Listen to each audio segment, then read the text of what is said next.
talk to the brothers Osborne. Hello. Bro, you look great. You get the memo, all black. You get the memo. Hi, Leslie. Wait, Nice to meet you. I am the odd one out. Y'all match each other and I match the floor. That's You fine. stand out, That so is we love it. fine. We Yeah. love people Star of the standing show. out. We need a little standout. Mix it up a little bit. Yeah. Tell me, how does it feel to be here, especially and continuously seeing country continue to get more recognition from the Recording Academy? Oh, I think it's amazing. You know, I mean, country music, it's like an impossible thing to define. What is it? There's always argument, for some reason, in this genre over what it is. So there's like an odd identity thing about it, but in a way, it's become quite homogenized. It's so broad.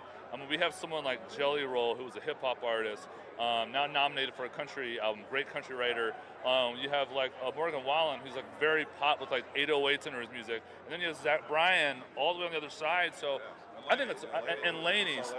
I think it's awesome that we have quite the spectrum of sound. And doing this over the years, we've kind of seen how much more a part of the Grammy world country music has been. And I don't know, it makes us more proud to be a part of it. And I think, there's a lot of cliches of what country is, Everyone's like, I don't like country music, but I like these artists, and you always hear that in our genre. And I think tonight it's like one of those nights where we get to pick some of the cream of the crop of our genre and show people what it's about. Because a lot of times it isn't what people, I think, their preconceived notion is, or what the cliche of what country music is in a lot of ways. So it's a time to come here and to represent and be proud. I love that. That's true. You gotta have that pride for your genre. Absolutely. For all the work you've been putting into, and specifically with this album that's nominated today. What does it mean to you, knowing that the Recording Academy is acknowledging it and presenting it with a potential award? Yeah, this album is special because my brother and I have disclosed a lot about ourselves in the last few years, going into writing for this album, recording this album, which is why we self-titled it. And also, just like everyone else here, we take what we do very seriously. I think my favorite types of people who don't take themselves seriously, but they take what they do seriously. And that's who we are. We love writing, we love recording, we're very hard on ourselves. So to get recognized that, just to be nominated, win or lose, really puts a lot of wind in your sails, because it's easy to second guess yourself, question yourself, have doubt, and this just reminds you that, okay, I'm doing something right. I love to hear that. Well, thank you both so much. Thank you. Congratulations Thank you. and good luck tonight. Thank you so Thank much. you. We'll see you after we've won another Oh, award. yeah, we'll be there. We'll be Yeah, you there. better come visit us. All right. Amazing, amazing. Oh, there's so much fun, y'all. Look who we have here. Grammy winner, Samar Joy. I know, I saw that speech that you did last year. We talked to you last year as well here in our live show. Tell me, reflecting back on that win and being here now again at the Grammys to present, how does that feel?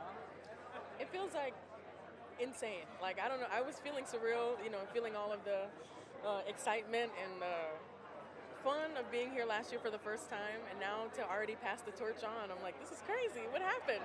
This year went like that. So. Oh my God, I love it. And do you feel like as an artist that you now think about your music when you approach it a different way now that you've had that milestone happen? If anything, this past year I've got the opportunity to do a lot of live shows, and so I've seen my audience grow and diversify, and I've seen my peers in the audience with me, people and different groups of people, and so it's just given me the courage to keep doing what I'm doing, honestly, because no matter what, the people who like it will find me. And you are one of the youngest artists, I think, that's hit the mainstream in your genre. So are you seeing that reflected in your shows, like more younger people starting to come out? Absolutely, absolutely. And I'm surprised by it, honestly, because I started on TikTok and, doing that sort of thing. But to actually see it reflected in live shows, people coming out. I go to Soundcheck, there are students there who just want to meet me and who just want to see, it gives me so much joy, pun intended, to see it, because I don't want to gatekeep. I don't want to just hold this for myself. I want to share this moment, And you mentioned TikTok. I mean, how important is TikTok these days as far as, discovering new music, learning new music? Is that something that's kind of built into your strategy? I think it's been really important for artists everywhere, music and beyond, to share on social media and to build their platform and their audience there, so that, like it happened with me, you can see it in real time and see it in person. People who connect with you online, all of a sudden they become actual real lifelong fans. I love that. Well, congratulations again of all of your success this past year. We love seeing your glow up and your blow up, and we can't wait to see what's next. Thank you so much. Amazing. Congrats. Nice to see you again. Oh, she is so great. I love her. I love her. Oh my God, her voice. Woo. Every time I hit play on that Spotify stream, I love it. I love it. It's so magical. I wish I could sing like that. And Gary, you know, one thing we forgot to tell the people is that it is nice and cozy in here, but right outside it is a pouring rain. It's a different story outside. I mean, I see artists and managers and publicists with umbrellas and ducking and dodging raindrops.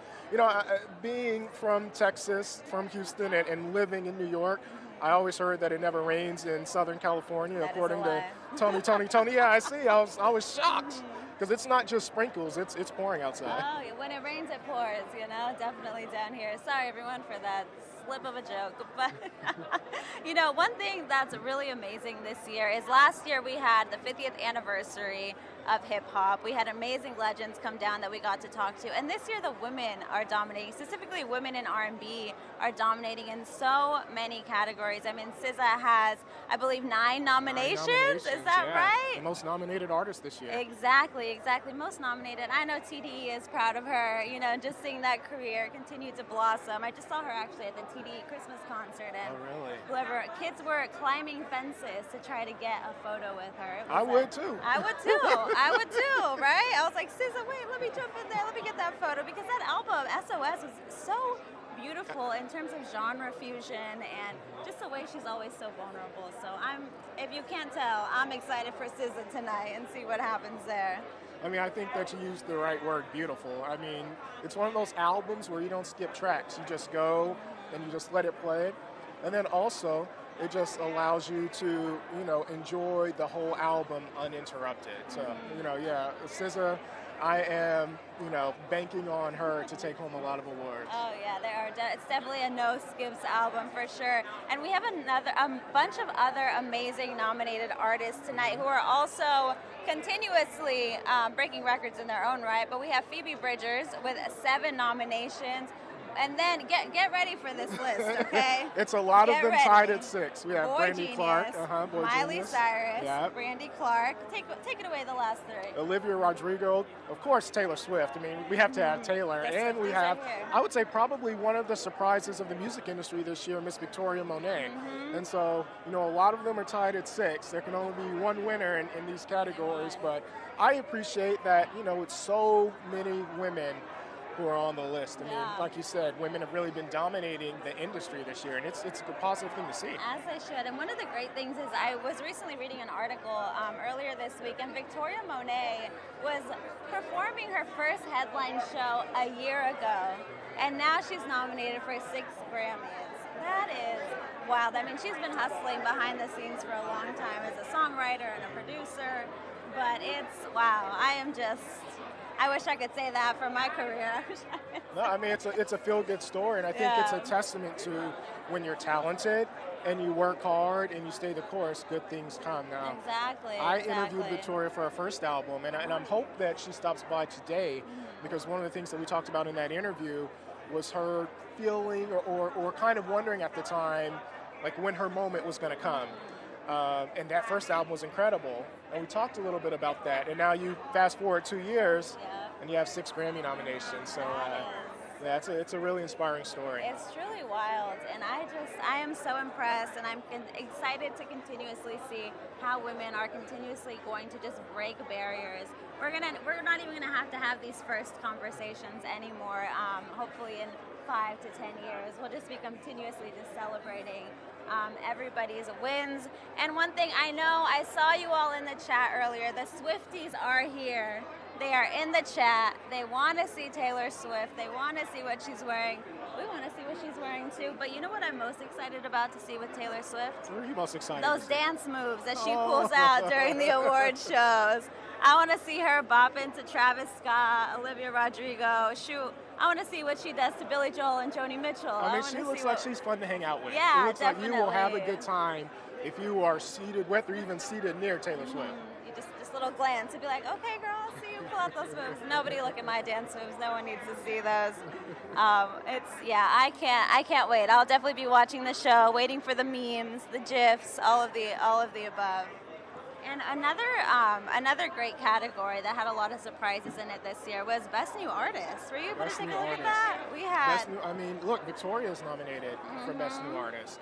And so many exciting, I think, diverse options in that category. It's going to be interesting to see who wins just because everybody's so different. You know, one person is the same. You have different genres. You know, man, I'm excited for that category. Oh yeah, I mean, even just to give you all at home just a little glance at who's under that category. We have Gracie Abrams, Fred again, Ice Spice, Jelly Roll, Coco Jones, Noah Kahan. As Gary said earlier, Victoria Monet and the Warren Treaty. And I mean, even there, you've covered so many genres under that category. I want to know, how does the Academy come up with that final decision? Because I think we need to have a new category of like Best New Artist under each genre. Celebrate them a little bit more, people. I just extended the Grammy Awards ceremony like another hour there, but you know. Yeah, I don't know if they want to pay for all that TV time. Maybe not. It's an idea though, you know, so I'm going to pitch it out there. No, but I am excited about, you know, the variety of artists. I mean, Ice Spice was everywhere. She's in commercials. Coco Jones was, you know, we talked to her last year on the carpet. That's true, we did. And the big thing at that time was all of the Fresh Prince or the Bel Air hype around that. And now, again, you fast forward 1 year and she's nominated for Best New Artist. She's had an incredible year. I See You. Everybody was playing that song. She's had remixes. So I'm happy for her. It's always good when you see dreams and then you see them later and they've accomplished those dreams. So I hope we get a chance to talk to Coco. Oh, I hope so too. I really do, because I saw a thing where she said she was on an airplane for her when she received that news, and so she was like, I also discovered I had Wi-Fi on the plane that day as well. So I want to ask her about that. And we have an amazing. Hi, how are you? How are you, sir? I'm good. Good to see you. Look so fabulous. Thank you. Tell me, how does it feel just being out here, walking the red carpet, and feeling just everybody's energy at the Grammys? It's a blessing, to be honest. I'm just really glad. I'm excited for my people, my Niger people, my Afrobeats people. It's a big one for Afrobeats tonight, and I'm just proud to be here to represent my country.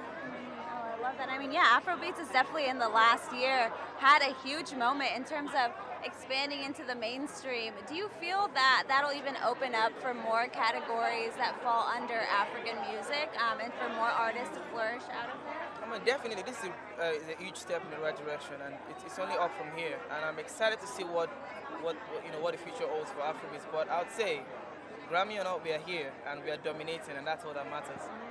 You know, that's a good point. I'm wondering, Fireboy, since, you know, just the whole continent has really exploded globally, and you know you guys have been doing it for a long time, what does success mean? Like, what does success mean aside from just a Grammy? To me, I mean, success is really relative. It's personal. Success is what, if you're living your dreams, you know, doing exactly what you want with your life and excelling at it, that's success to me. I love that. That is beautiful. And then lastly, like as a global artist, right, we're seeing songs go viral on TikTok, on social media. You know, because you are global, how important is it to have songs like on TikTok, on social media? I mean, TikTok is a tool. It's just like Instagram and all the others. It's a promotional tool, and you know, it depends on how you use it, to be honest. You know, but for me, it's a promotional tool, and yeah, it's an added blessing. Of course, everything has its perks and its advantages, but yeah, at the end of the day, it's a promotional tool, you know, to promote our music and all that. I love it, man. Yeah. I love discovering music on TikTok, so I love seeing, you know, continuously that spread. Thank you so much. Thank you, and have a good night tonight. We'll be looking, man. Thank you. Well, that was exciting. That was cool. Yes. Oh, thank you. And next up, we guys will be chatting soon, very soon, with Carly Pierce. She's going to be going on tour with Tim McGraw soon. Yeah, I remember talking to Tim about that earlier last year. So it'll be nice to chat with her a little bit about that and what she looks forward to. I think she'll have Chris Stapleton with her as well. Oh, that's true. Yeah, and that is true. He is one of my favorite artists. Nobody has a voice like him. I love his music. You know, he has that he's country, but it's that soulful type of emotion that he brings to his music. I'm looking forward to talking with him. Okay, and you know what I did spot while we were talking to Fireboy? Victoria Monet skirted by real fast with Hazel in tow, so I'm hoping she comes back so we can chat with her a little bit. She looked beautiful though, wearing a beautiful gold dress, so I'm excited to see that on the fashion cam a little bit later. Yeah. And right now we have some wonderful looks on the fashion cam. You know, I always wonder, you know, when you are planning to attend these events, especially when you are an artist, when do you start planning your dress? Is it months before? Is it weeks before? How long did you start planning? I had a stylist, so I don't know how long ago she started planning, but we secured everything over the weekend, and that was what worked. It was more so, I'm shorts. It was like, what dress can I wear and not be tripping over myself? Just in time. Just in time. But I'm sure a lot of these artists, you know, a lot of people put specific meaning behind their outfits. I know this is not necessarily under the music category, but we spoke with Coleman Domingo at the Golden Globes, and he mentioned that every little piece of what he'll be wearing this award season for the Oscars, for potentially SAG and other award shows, he's incorporating something of Bayard Rustin's throughout his items and his clothing. And one of those was a ring that he was wearing that was specifically, I believe, from someone that knew Bayard Rustin very closely. And so I love seeing just those little intricate details that these artists, that these creatives put into what they're wearing. It's not just a fabulous outfit. The storytelling continues throughout the fashion. It means something. And as we promised, look who is on that screen, Miss Victoria Monet, decked out in gold. Bronze, actually. That is not gold. I need to get my colors correct. But wow, that is a beautiful, beautiful dress. I love just the detail of the ruching that she has, the corset down the middle. We knew she was going to be fabulous. I think gold has been her color. We saw her at the BMAC dinner earlier this week. She was also wearing a sort of bronze. I'm getting bronze and gold mixed up again. But she was wearing a sort of bronze outfit. Maybe it's a little nod to that Grammy. A few of those Grammys she'll be winning tonight. We'll see. I'm still caught up on your fashion terms. What is it, ruching? I'm like, what? I know things, Gary. I see. We're going to have to put you on our fashion I watch. read Vogue, you know? Oh, my goodness. I love it. Well, yeah, we're hoping Victoria has a good night.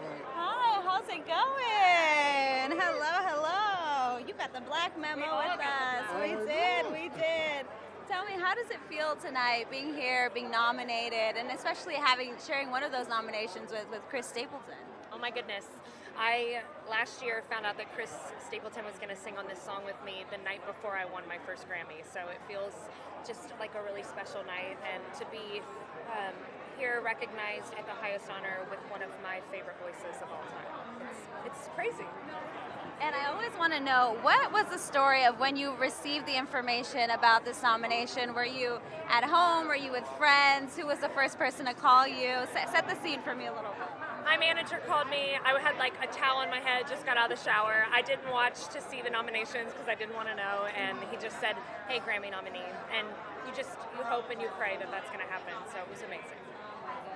That is beautiful, and I know that Gary is a big Chris Stapleton fan. I am, and I'm a Carly Pierce fan. I'm a fan of, it's the Texan in me. Yes.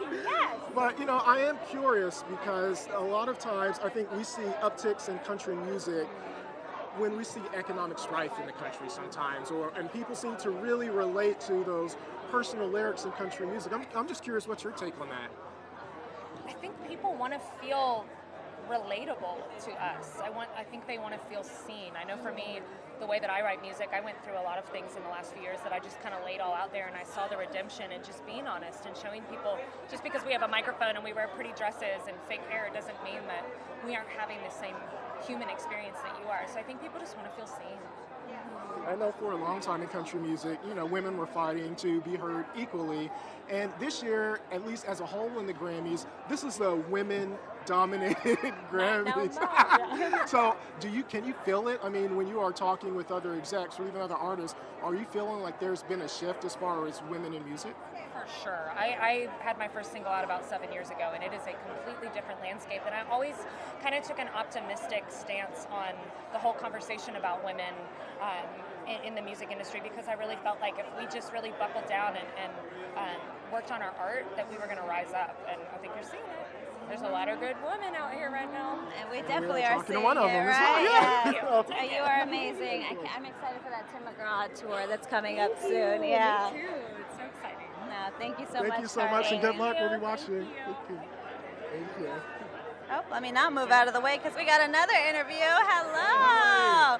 One of the best musical geniuses standing in front of us. come on, yes. that's very kind. Thank the you. way that you're able to mix everything. I've seen some of the I action, appreciate that and very you much. know, it is amazing. But tell me, how does it feel being here today at the Grammys, and especially even knowing that they've added, you know, engineering categories So great. and acknowledging people behind the scenes? Yeah, I mean, always surreal, always a ton of crazy people. You have to keep your eye out and your ear out. Think, oh my God, you know. And it's just a wild social occasion. I think this is my 6th time here, so I've kind of learned how to deal with the overwhelm a little bit. But it's always surreal, and always an honor to be nominated. And I'm performing this year with Joni Mitchell, playing piano for her. And that's just an obscene honor. Like, I can't put it into words, you know. And always to be kind of to stand alongside my peers feels amazing. It feels important. So I'm really, really happy to be here.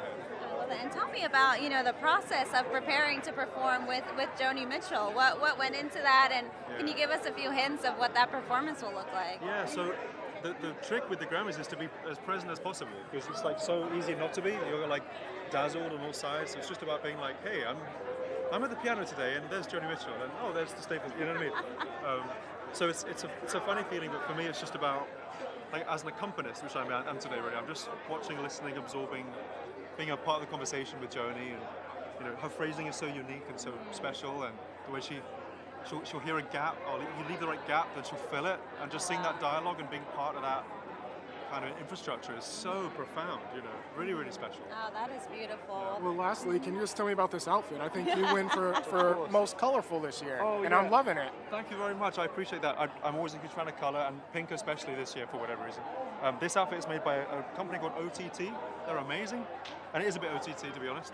And they actually they cut a bunch of scraps from previous outfits that like no longer exist, and they forged them together into like compound outfits. So I'm a huge fan of like sustainable fashion, and so it just feels like a nice thing to rock, you know. Well, you're definitely rocking it. Yeah. I appreciate that very Doing much. sustainable Good luck fashion tonight. right. That's Thank it. you so much. We Thank can't you. wait to see the performance. Thank you. Cheers. Oh my, he wins so far for best outfit I of love the it. night. I I don't love have it. any fashion terms for you to refer to. Okay. He did throw sustainability in there though, so that's two for two. Rushing and, And we and have the sustainability. War and Hello. Best Y'all look new great. artist. Y'all look great. Best new I artist. love the colors. I love it. We're in the right spot. You are in the right spot. You are. are the perfect contrast to our black outfits, to the color over it's here. like y'all are our shadows. Like that's super cool.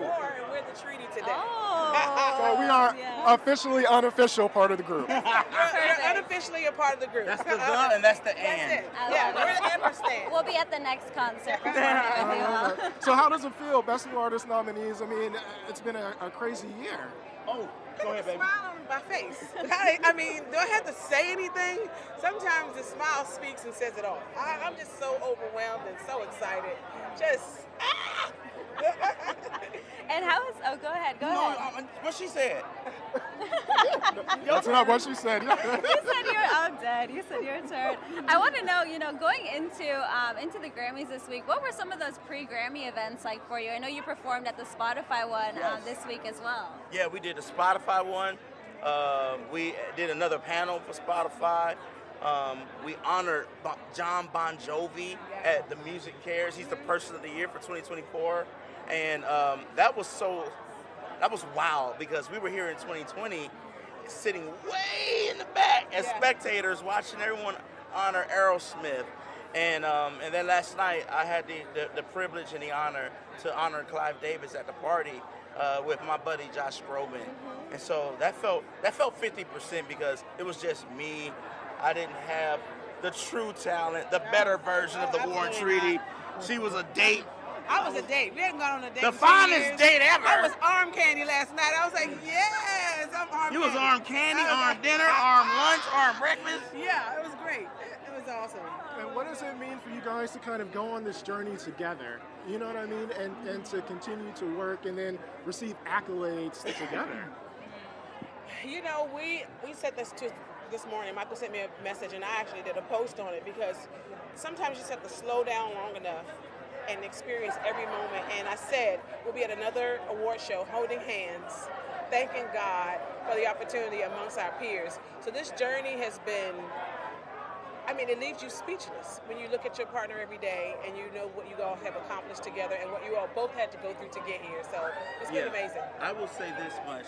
I'm reminded every day that it is an honor and a privilege to be married to Tanya. I wanted her this morning to know from me that I'm focused on her journey. You know, although we're a duo and we're husband and wife, we share everything, but this is one of those moments to where I want her to know that I'm solely thinking about her and all her ups and downs, her hills and valleys, her highs and lows, her dips and all in between. And I'm like, baby, look at you now. Boom! I think we feel the same way. We're fans of each other. No, it's over. No. Too late. I'm coming. I'm coming for you. Drop. Bam! Next question. Let's roll. I mean, that's what it is. You know, we overdo how fans we are. I'm standing up, videotaping him last night. People are telling me to sit down. I love how that felt. It was like, sit down. I'm trying to sit That's my man. That's my man. Yeah, exactly. I said it first. Let it be known it was me that did all this first. She came behind and started talking all this stuff. So, bam, mic drop. No, we love it. We love it. Congratulations and good luck again tonight. Thank y'all so much. Thank you. So nice to chat with you all. Thank you. Oh, they're so fun. That was super I love cute. them. I love that. We spoke with them at the Emmys as well, and they're just balls of joy. I love it. Just radiating energy throughout the world. And it's good to have your partner and to then, you know, accomplish certain things. Exactly. Getting to experience it with them. I mean, I think it's really And cool. that's very rare to see that, especially in duos and, you know, romantically coupled duos as and well. you can see, like, they really root for themselves, which I Yeah. think is, you know, important. He's cheering her on, she's cheering him on. You know, they both want each other to win, so you can't beat that. You really can. And outside of the War and Treaty, do you have a favorite duo of either of the past or present that you listen to? Ooh, that's a good question. I don't know if I have a favorite duo. Do you? Yeah. I don't know favorite, but the one that's coming to my head, because I knew you were going to ask this question back to me, is Billie Eilish and Phineas. I think they always make some great continuously music, put yeah. out some good hits, and you know, you never go wrong. Billie always just hits you in the soul a little bit with her music. Yeah, I'm trying to think. Who are some of my favorite duos? You know, I listen to a lot of rap duos. That's a duo. That's a different kind of turn up. You know, but yeah, I think that, you know, in order to be in a group, I think you have to be able to, you know, really work together. You have to be able to, you know, give criticism, take criticism. We see so many groups break up and duos break up that when you see one that's still together, I mean, you just got to kind of tip your hat to them. Exactly, because it's tough out here in the music industry. It really and is. you know, one of the great things, pivoting back to the Grammys, one of the great things is that they are acknowledging 3 new categories this year. And what is it? Best Alternative Jazz category, Best Pop Dance, and what's the third one, Gary? Well, we'll get to that. We'll but get right right now back we to have it. a special Oh, guest. look who is here. Noah Khan himself. Hello. Hello. How are How's you? it going? I'm good. How are you guys? Good. Doing well. Honored to be here. Oh, you got to hold the mic. All right. Yeah. Fair enough. I don't get a mic. Fine. That is an awesome suit. You guys look amazing. Thank you. You look amazing. Thank you so what went into the decision to go all black tonight? I don't know. I think that we wanted to go for something that felt like classic and elegant. I have a stylist. I don't make any of these decisions. They were just like, throw this on him. But I think it looks good. I feel good. I've never had a suit that fits in my entire life. I've been to 3 weddings and I used my friend's dad's suit. So this is a big step up. I feel good. I got my mom here with me. She's taking a little break. But we're just happy to get a chance to play dress up and go out to the red carpet together. It's pretty cool. I mean, when you're nominated for Best New Artist, you definitely have to get a new suit, which is what you did. So just tell me what that feels like, you know, all the attention this year. You've been nominated for one of really the premier categories of the award tonight. I only had so many dreams, and they've all come true this year. And you know, when you're surpassing your wildest expectations, you're kind of just floating and trying to take every day as it comes. I don't take anything for granted. I feel every single part of this that I can, the good and the bad, and this is a really good one. So I'm happy to be here. Love that. And you and Gracie Abrams are both under this category. Was there any kind of joking about any rivalry between you two when the nominations came out? Quite the opposite. I think we both said if you don't win, we'll boycott. So you know, we're both rooting for each other. I'm rooting for her. I'm rooting for everybody. You know, there's not a single artist in this category that I wouldn't want to see win. And so I'm hoping that whoever wins enjoys it because they deserve it. And do you feel that knowing, you know, that now you've been nominated, this will influence the way that you approach your music moving forward, or is this almost just a milestone that's a nice check it in the career box? I think it's important to let the things that happen in your life influence your life, but I think it's important to not let them have too much influence. Songwriting is about trying to go back, and so I always try to go back when I write a song. I don't look forward, I look backwards, and I look about how to make my 8-year-old self happy. You know, what would he want to hear? What would he listen to? And I try to make the person that started writing songs happy, and it's always going backwards for me. So things definitely influence it, and I try not to let it get myself lost in the clouds or whatever. But I try to remember that there's a place of grounding that I started this in, and I try to return there. Oh, You know, one of the things that I appreciate the most is, your, being comfortable enough to just speak about mental health and all of your fans who've really attached themselves to you because they've dealt with the same thing. So, why is that important for you to speak about that?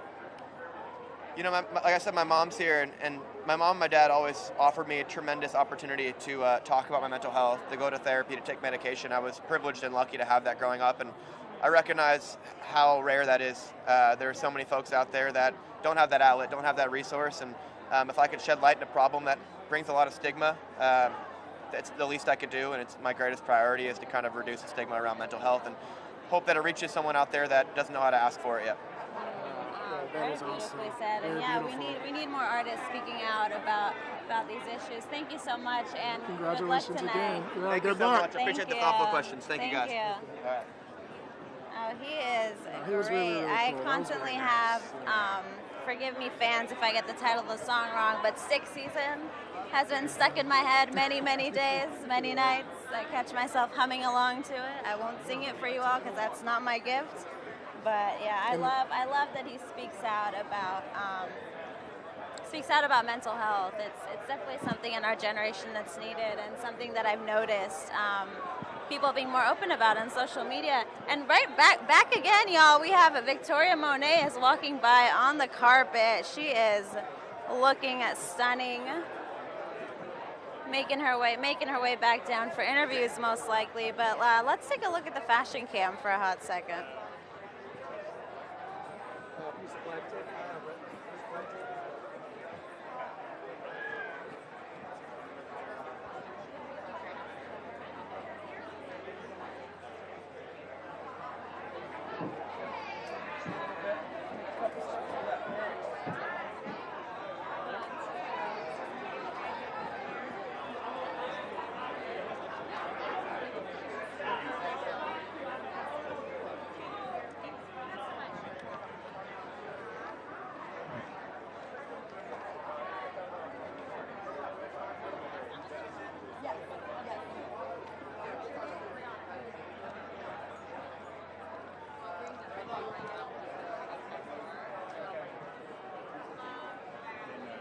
Deputy, who's a producer.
It is truly the night of bronze and gold colors as people celebrate their awards today. Hello. How are you? Look at you. Look at this outfit. Thank you. Good to see you. Good to see you too. Tell us a little bit about the look today, because I know there's a story here. There's a story, of course. There's always a story. So this is Shavar Avnet. I absolutely love her work. Her work is stunning, very whimsical. My goal, we're out on tour right now, and I was like, I want to wear something that feels like the tour. It's called the Kaleidoscope Tour, and this is just like, when you look into a kaleidoscope, you get lost inside a world of wonder and excitement and color, and so this is that celebration. Oh, I love that. That is needed. And also, with the Kaleidoscope Tour, tell me, what has been one of your favorite moments? I know you've been going from city to city, but what's been that standout? Oh, wow. Well, the people. I get all these little kids that make these bracelets, and it's just the sweetest thing. They throw them up on the stage, and so I thought, how fun would it be if they saw the bracelets on the Grammy red carpet? Like, how cool is that? Yeah, the kids, all the people in the crowd, the stories. We had this one little girl come up and do a dance. Like, I just saw her in the crowd, and she was so free and so alive. And I was like, we got to get that little girl up on stage. Mm-hmm. So we brought her up on stage, and she had just been adopted. Oh, wow. She's like, I've been through a lot in life. This means so much. She was 11 years old. And those are the moments I absolutely live for. It's why I make music. It's what brings the world together and reminds people this is a good place. There are good people in the world. Even with everything that's going on, we can't actually lean on each other despite what the world tries to tell us, you know? And it's moments like that that remind us. One of the things that I love about you is you're nominated for Best Contemporary Christian Album. Yes. And is that you make Christian music fun, right? I think sometimes there's a stigma around religious music that a lot of it is sad and gloomy.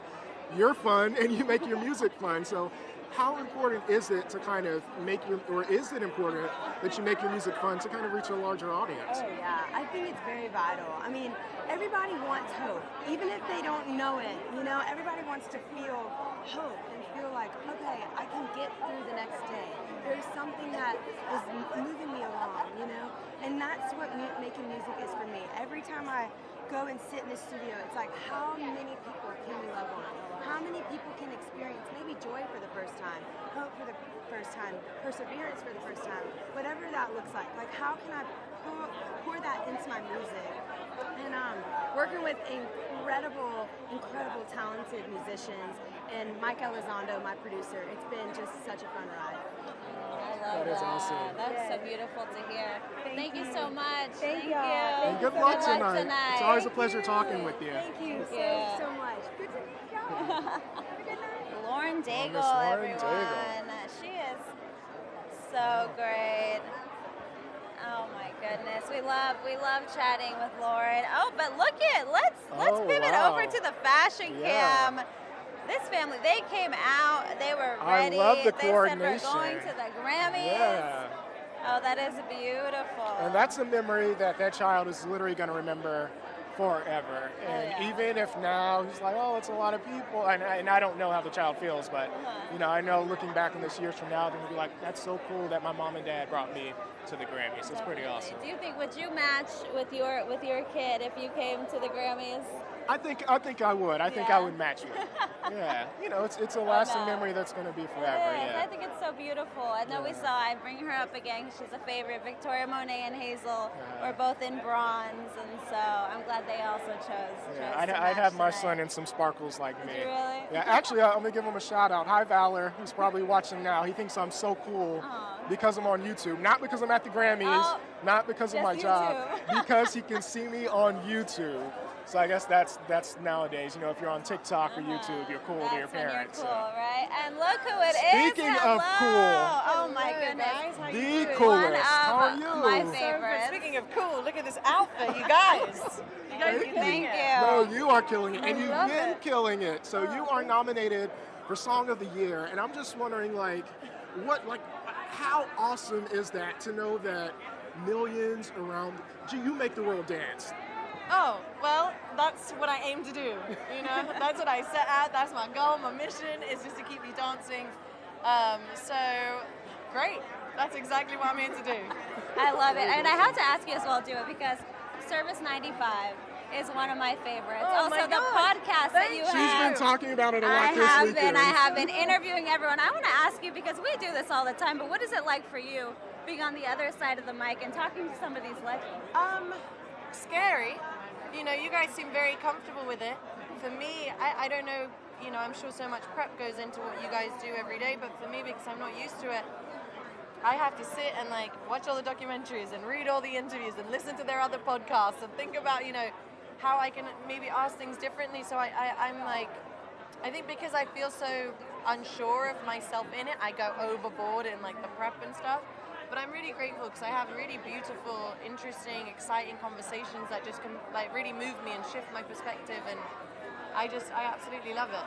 No, Yeah. you do a great job. And I think sometimes people think we just get up here and ask questions, like anybody can do it, but like you said. It's not easy. So much prep goes into it. And for you guys, it's even more, I mean, you're professionals, so I don't even want to say anything, but there's like so many people, and someone could just come to you on the fly and you just have to like ask them something about themselves.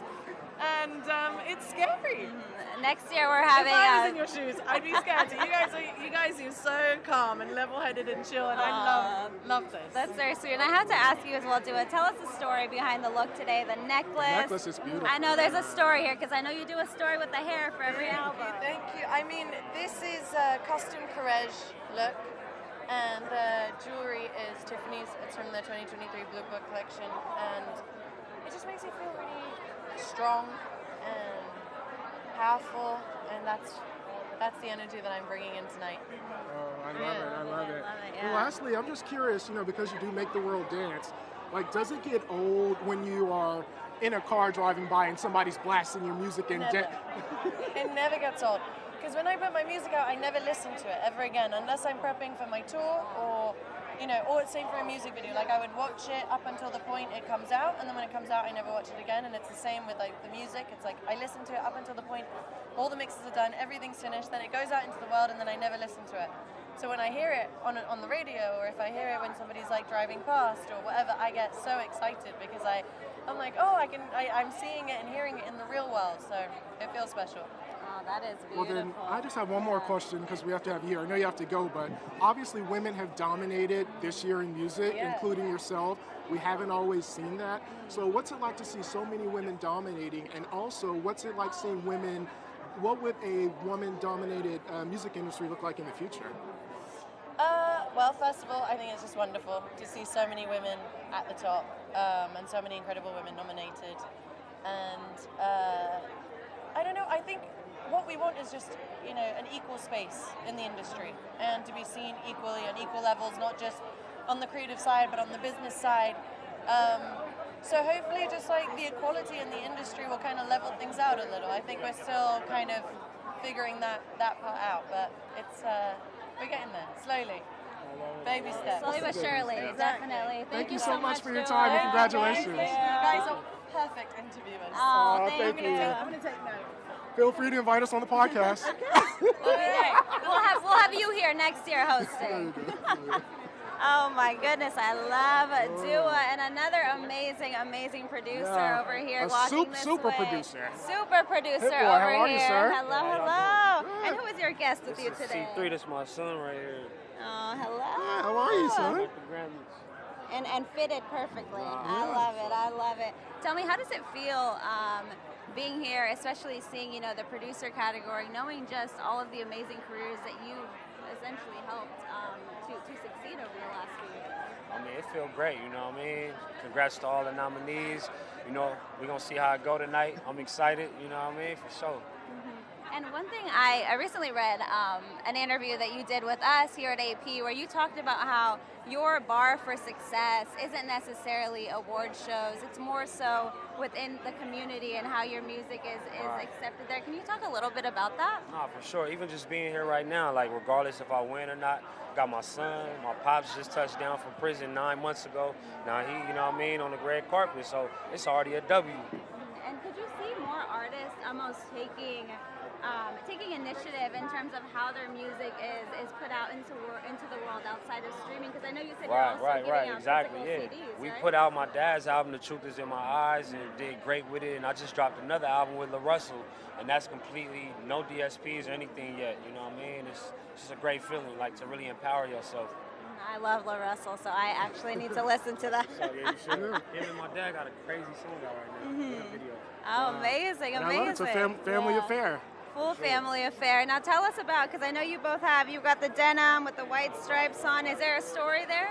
We just kind of wanted to be in the same world without being too matchy. You know, we all got bonsai on, and they showed love, sent us pieces, so it's great. Amazing. Well, thank you all so much. Thank you. One Go more ahead. quick Yes, question. go Yeah, ahead. you know, obviously we know about your work with Nas. It's been, you know, just some of his best work in years, and fans feel like that. How would you describe kind of giving the fans kind of a different look on Nas, because he was already a legend? I mean, I don't know if it's really a different look, you know, it's just more so I just came in and I was excited to work, you know what I mean? And that was the difference maker. That's how we was able to get 80 songs in 3 years just off of enthusiasm and, you know, really wanting to get the work done. Well, you definitely did that, and obviously it shows with the nominations. Congratulations on a big couple of years. Oh, definitely. Thank you.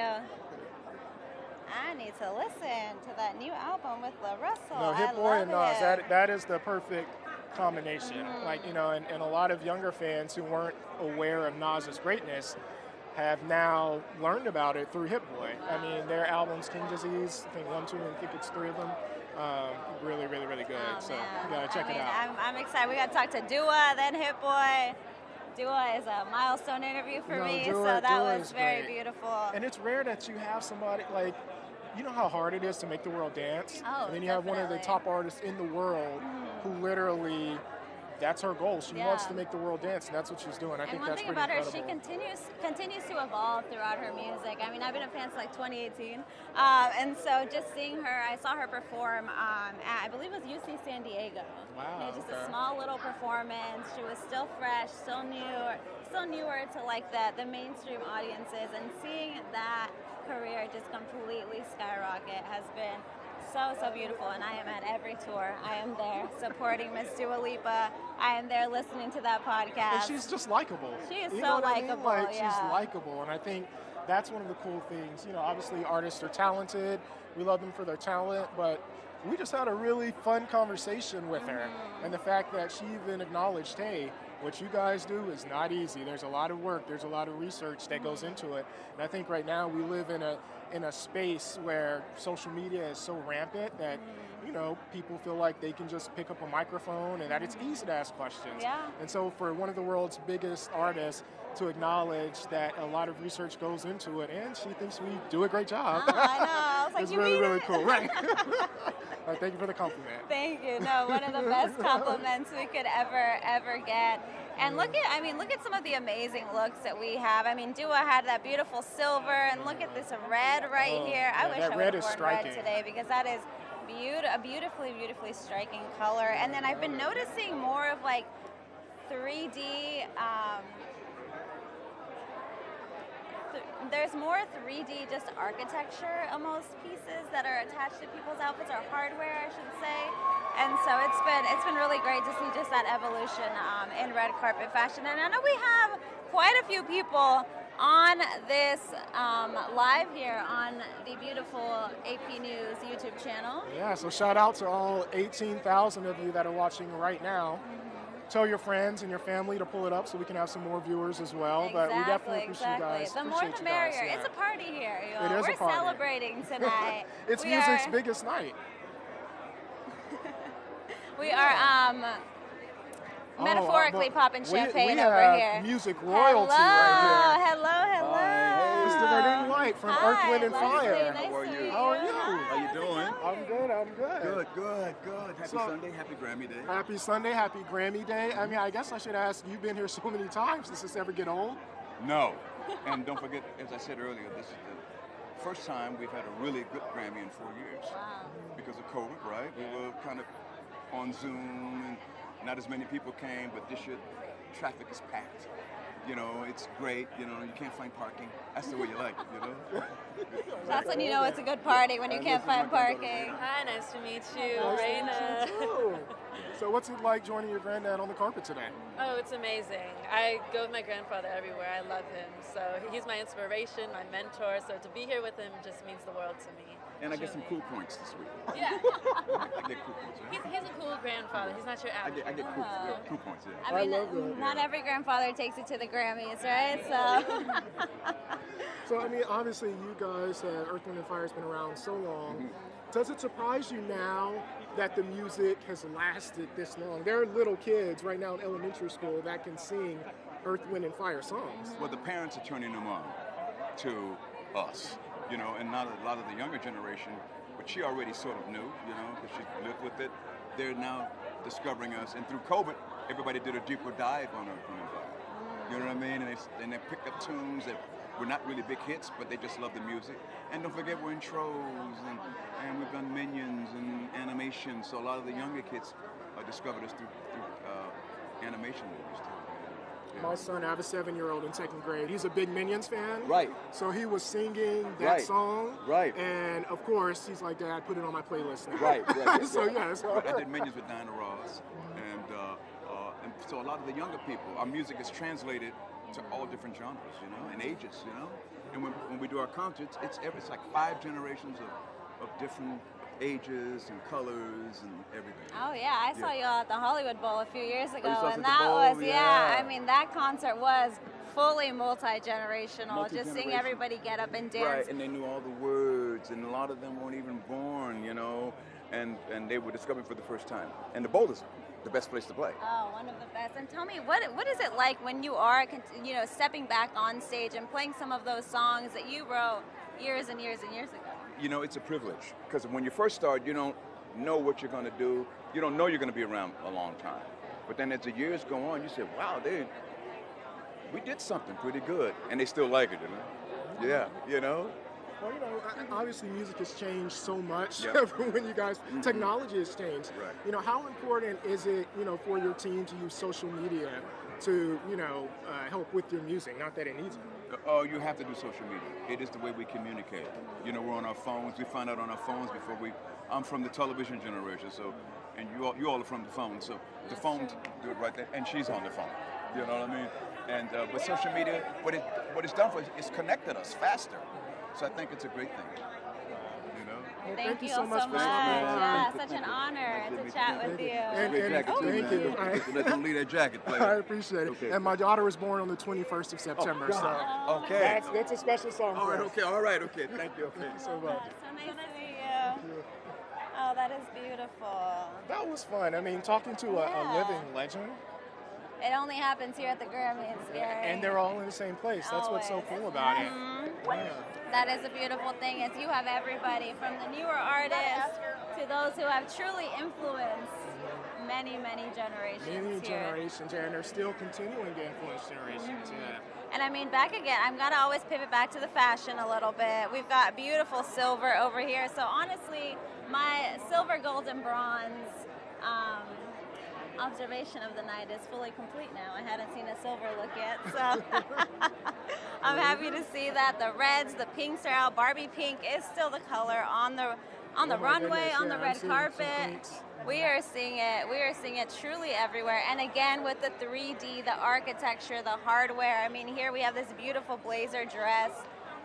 With that's Miss these Yolanda beautiful 3D Adams. roses. Yeah. Yes, look at her. Miss Yolanda Adams, My gospel's goodness. finest. Yeah. And you know that she was going to pull out some of the best looks. And she also has little hints of silver mixed in there to bring it all back around. There you go.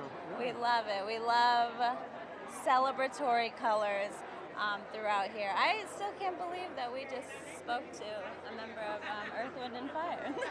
I mean, I'm again, still like you said, a little starstruck there. A little it only starstruck. happens at the Grammys, like you said. Truly only happens at the Grammys. And Gary, I have to ask you, did you have a best album of the year this year? Ooh, I mean, again, SOS was on repeat. I mean, and I'm an R&B head. It was such a great album from, like we talked about, top to bottom. Like, and then obviously Victoria Monet had a wonderful album. Like, I think Taylor Swift, they really did a good job of really highlighting, some of the best work this year. Yeah, no, truly I agree. And SOS, I got to throw that in there. I agree with you. Was the best, in my opinion, the best album of the year. So I'm glad it's getting the recognition it deserves. And look at our favorite Dua Lipa back on the fashion cam over here, strutting her stuff, working those angles. But right in front of us is a legend. Hello, how's it going? Going good, thank you. Good to see you, sir. Yeah, thank you.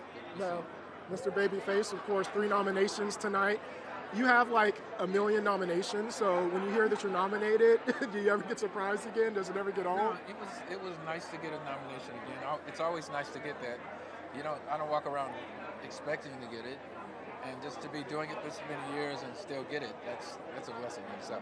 Well, I walk around expecting you to get it. So. Okay. Well, thank you. And we spoke to Amaray earlier this year, and she talked about how amazing her session was with you, just in terms of how collaborative it was. And you've uplifted so many women in the music industry. What does it mean to you seeing, the Grammys representing more women, specifically in R&B this year? Well, this seems to be the year of the woman, no question. But I think it's great, and I love Amaray as well. She's so talented, and I learned from them as we're all in the studio and working with Coco, working with Victoria Monet. There are just things about that working with SZA. All of these girls have their own thing, and they have their own independence, so to say, at this point. So it's a great thing to see. And when we see SZA and Victoria Monet, leading the most nominations this year, what does it mean specifically that they're R&B artists who have, so many nominations? Yeah, I think it's shining a light that it's not just R&B artists, it's more popular than that. Back in the 90s, R&B used to be pop music. They used to consider pop music as well. And so it's hard for me to just say R&B because I think it's more popular than that, obviously. So I think they're just proving that everybody's watching and everybody's listening and they're making a stand. I love that. Definitely. It's been so great to see. SZA's one of my favorites, and so I'm super excited for this year. And I also have to ask you, because we've seen a little bit of incorporations of AI coming into the music industry, and I wanted to ask, do you have an opinion on how people, mix it in and what's ethical and what's not in terms of it being a part of the industry? Yeah, I think it's a tricky line there. It's a gray area. You have to be really careful because at some point it's taking advantage of artists, and I think ultimately it comes down whatever artist you're copying, then they should have a piece of that. Always, from the get-go, and maybe all of it. Well, thank you so much. It's always a pleasure talking to a living legend. I know you like to downplay it, but this is a living legend who's written so many of our favorite songs, so it's always so cool to talk to you. Appreciate it. Thank you, guys. Thank you so much. Thank you. Oh, man. Once again, only at the Grammys, chatting with Babyface. Wow. And I just love... I remember, was it last year we spoke to Ella May, and she talked about how you actually let her know. I remember that from the live. Because I just did a story on Babyface. That it was after Chance Babyface that's what led him to make that women-led album. And so I love that he's pioneering so many amazing women-identifying artists in a male-dominated industry. It's definitely needed. And speaking of amazing women in the music industry, Miss Coco Jones. Hello. How are you doing? Tell us about the fit today. Yes, this is a beautiful gown. I actually tried it on, no alterations. That's how I knew. That's how I knew. That's how you knew. I love it. And that's how you know you might be winning tonight. That's the universe is lining things up for you already. I agree and I accept. Thank you, Lord. Help me. Now, what a difference a year makes, because we had you at this very same spot last year, and we were talking about Bel Air, how everybody loved it, and apparently you were going to, try your hand at this music thing, and you were just starting out. We were going to see where it went, and now 5 nominations later, you are at the Grammys. How does that feel? It's so funny because I sang before I acted, and acting is what caught on first. So to have my show debut at the same time as my first adult EP was really like a full circle moment of all my childhood dreams coming into fruition. And I'm honoring my younger self today. I loved glitter. It always made me feel so confident on stage. And I wanted to give my inner child that recognition that I really have come a long way today. Oh, that is beautiful. Did you feel the shift throughout the year of like just the momentum building and building, or was it a slow burn for you? You know, I think it's a slow burn to me because I'm very detail oriented. I'm very obsessed. I want it to be a certain way. That's how I've always been, and it never works out that way. So to me, it's a slow burn that I really needed, you know, to really learn and educate myself and to stay in the moment, because I feel like if things happen too fast, you kind of lose the gratitude. You gotta sit in it, right, in order to enjoy it fully. Well, thank you so much, Coco. Thank you. Congratulations. Congratulations. Oh my, she is so great. And you guys, we're gonna bring Liam back up because he's got a really great interview coming up with Miss Paris Jackson. We're gonna step out of the way. It's been ages. Come on in. Miss Paris Jackson. Welcome to the party. No stranger to red carpets, are you? No. You like it? Yeah, you know, I like it because it's usually very condensed and it's very short. And the time spent away from my dogs is not that long. So. How many dogs you got? 2 names? Koa and Ozzy. Oh, cute. I think I've seen them on your Instagram. I think I've seen you on your IG. Now, Paris, your musical journey is amazing. I mean, I feel like I was listening to your music. I was just on your Spotify page, and you're so diverse with your different sounds. Obviously, you had the Wildflowers, and now you're by yourself doing your own solo tracks. I mean, where does that sound come from? Where did you discover your love for that sound in particular, and what genre would you say that is? Well, it always starts folk on the guitar, and then depends on what producer I'm working with, what they inspire in me. The woman I've been working with lately, Linda, we speak the same language when it comes to 90s grunge and rock, and it's fun and it's loud, and like I will never get tired of singing super sad songs, just me and my guitar. I also really like making the audience headbang. Right. No, exactly. What do you prefer? Are you on stage, or are you in your bedroom creating a song type of gal? Like, where do you prefer to be? It's so strange because there's so many different parts of music that I love, all equally and for different reasons. Kind of like when people say like they have children that they love for different reasons, or like dogs. Making music in the studio, writing it in my bedroom, hanging out with my band in the Sprinter van, being on stage. I love it all for just different reasons, and so much equally. And how does the creation start for you? You say it's you on the guitar. Is it a little melody that you're coming up with? Is there a lyric that pops into your head and you're like, I want to find a melody with this? Like, what's the process there? Sometimes it's like I'll get a one line for something, or like a double line that rhymes, and I'm like, okay, let me write that down. Usually when I'm like in the car, so I'll like get it down, and then once I get home, guitar, chord progression, then a melody will start, and then I find a way to write lyrics that fit the original line that I came up with. And I've seen you live before. I saw you at I think it was Hotel Cafe, or a smallish kind of venue. Probably Hotel Cafe. Yeah, that would make sense, yeah, right? I love that venue. Oh, it's gorgeous. So do you prefer the small, intimate vibe where you can kind of see everyone's eyes, see everyone's faces, or do you prefer when you're at a festival or something like that where you just got to see a people? See, that's the thing. I can't decide between. I love being alone with the guitar and just quiet, intimate Hotel Cafe. I also love being on stage at Bonnaroo and Bottle Rock and screaming super, super loud. I love that. Yeah, exactly. Are you the type of person that feels energy? Because that's me. Like, I can feel people's energy quite well. When someone walks up to me, I know what their kind of vibe is and their presence is. Are you similar, like in that way? I think we all are. Some people just turn it off. I think it is a very human thing to be sensitive to energy. I agree. And where's this journey taking you, Paris? Because it's only just beginning, I feel. Like, where do you want this to go? What is your trajectory? I've kind of given my self-will up. It's just whatever the universe wants for me, go with the flow, and just keep like creating. If I'm creating, I'm happy. So. Where's the craziest place an idea has popped into your head? Like, have you been like, because people have been talking about how they'll be sleeping and then they'll wake up and suddenly have to put something in their notes app. Like, have you had a moment like that where a great idea has come and then it's turned into something that's ended up on an EP or an album? Yeah, on just in the green room, or like, yeah, it was a green room for this movie that I was shooting out in Atlanta a couple months ago. And it just hit me, and my co-star had his guitar, and just came up with something. And you're a mixed bag, Miss Paris. You're a mixed bag of talents. You've done the modeling, you've done the music. I've seen you on screen, you've done acting. Are you just like, whenever a good opportunity comes, you take it? Like, how do you choose what project you kind of want to work on? Whatever feels right. I mean, I put up some shells yesterday. It was my first time setting anchors in a wall. It's just, I'm down to try anything, you know.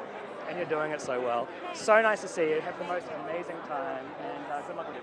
Thank you. Good, be safe. Thank you.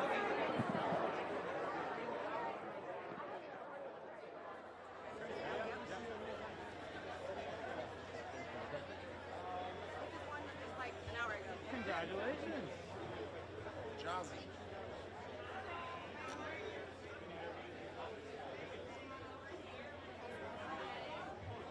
Blown away.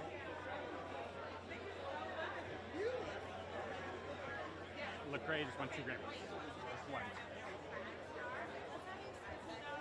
Where you want me? Okay.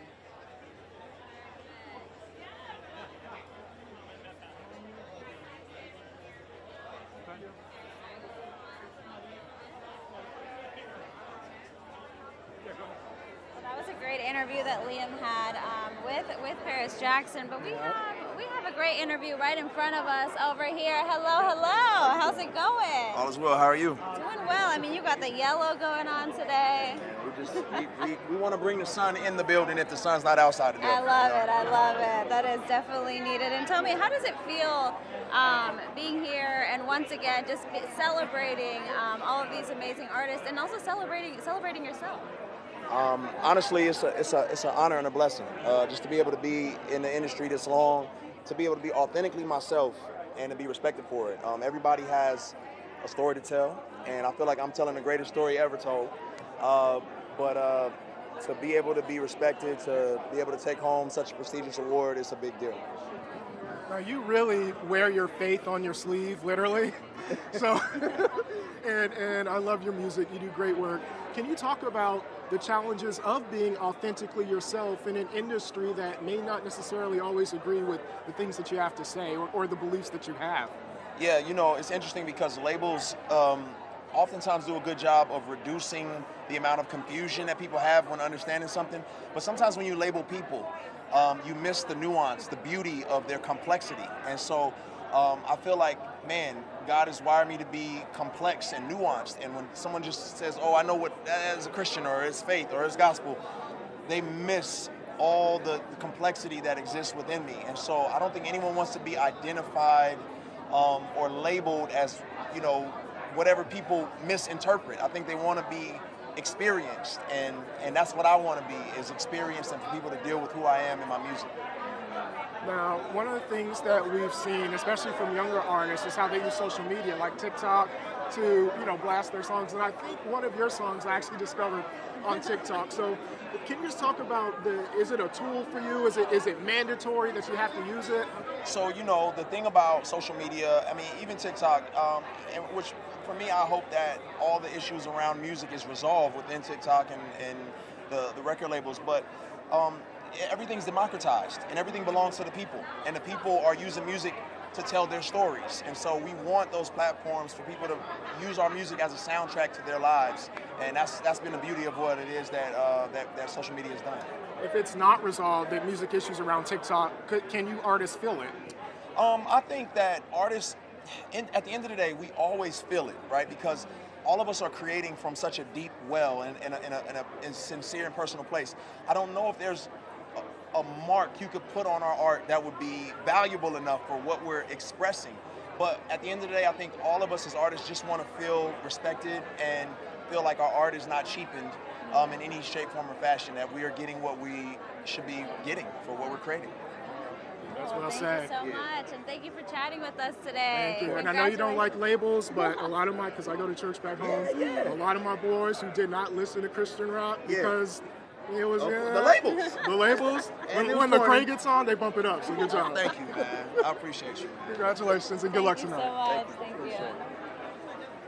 Oh my God. God, he is so great. Yeah, and he I just has a love good, him. good energy, Oh, a good and his spirit about music, him. like you were saying, it surpasses any labels. Hello, hello. Let me have you stand right over here. I'll have you stand right over here. Right there.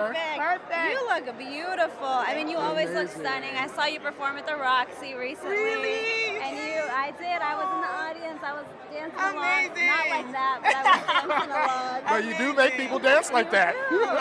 Tell me, how does it feel getting this this Grammy nomination and representing your country as well? I feel very, very blessed. I feel very blessed. I'm very grateful. You know, Afrobeats has come such a long way. This is the first time we have an African category in the Grammys. You know we're doing something great, you know. Best genre in the world. And have you been able to feel the shift of even the Western kind of part of the world starting to love Afrobeats? I mean, we know it's been really popping for the last few years, but are you able to feel it as a creator? Definitely, I can feel it. You know, like 4 years ago, let me say 3 years ago, when I first came to America, 3 years ago, you know, I didn't used to hear Afrobeats on the radio. Now it's like every time you're hearing African music, you're hearing Amapiano, you're hearing like Calm Down, Rema, like it's exciting. It's a whole new world. Yeah. And do you feel that you just having mixing in all these genres that fall under the umbrella category of African music and Afrobeats, do you feel that you'll mix in other elements too, such as like more pop, more R&B, even some folk to throw people off a little bit? You know, what does that look like for you? So I already do that. Like, I'm very inspired by everything I listen to, and I grew up on Disney. I'm a Disney girl. So there's a bit of pop there, there's a bit of R&B, and I feel like Afrobeat is evolving. So people are making like their own versions and translating it into their own way. So it's definitely going to happen.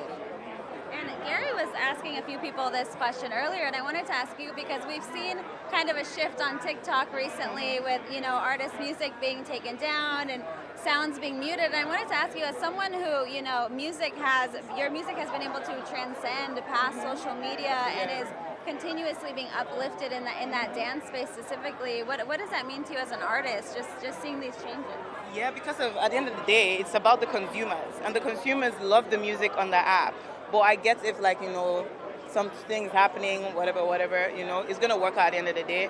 Right now, I just released a song and it's doing so well without it being on TikTok, so I can brag a bit and say that my music is doing amazing even without TikTok. But you know, TikTok also helps because if the consumers love it, my fans are on TikTok. I'm on TikTok every day, so yeah.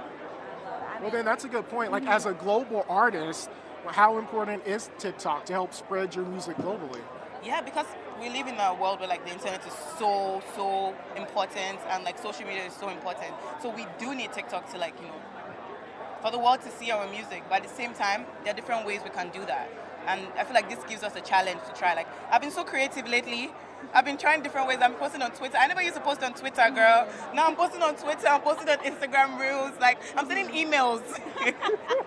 I'll probably send a pigeon or something. Like, I love it. Hands on the ground. Hands on the ground, like, yo. Yeah, exactly. Listen, I love the innovation, and I mean, like I said, I saw you perform, and it was so beautiful, so fun, so much energy, so I can't wait to see your career blossom. Thank you so much. I love your nose. Can I see? Oh, yes. This color. Oh, thank you. Came With it. Came with it. I was ready. Thank you so Awesome. much. Congratulations. Thank you. Good luck tonight. Thank you.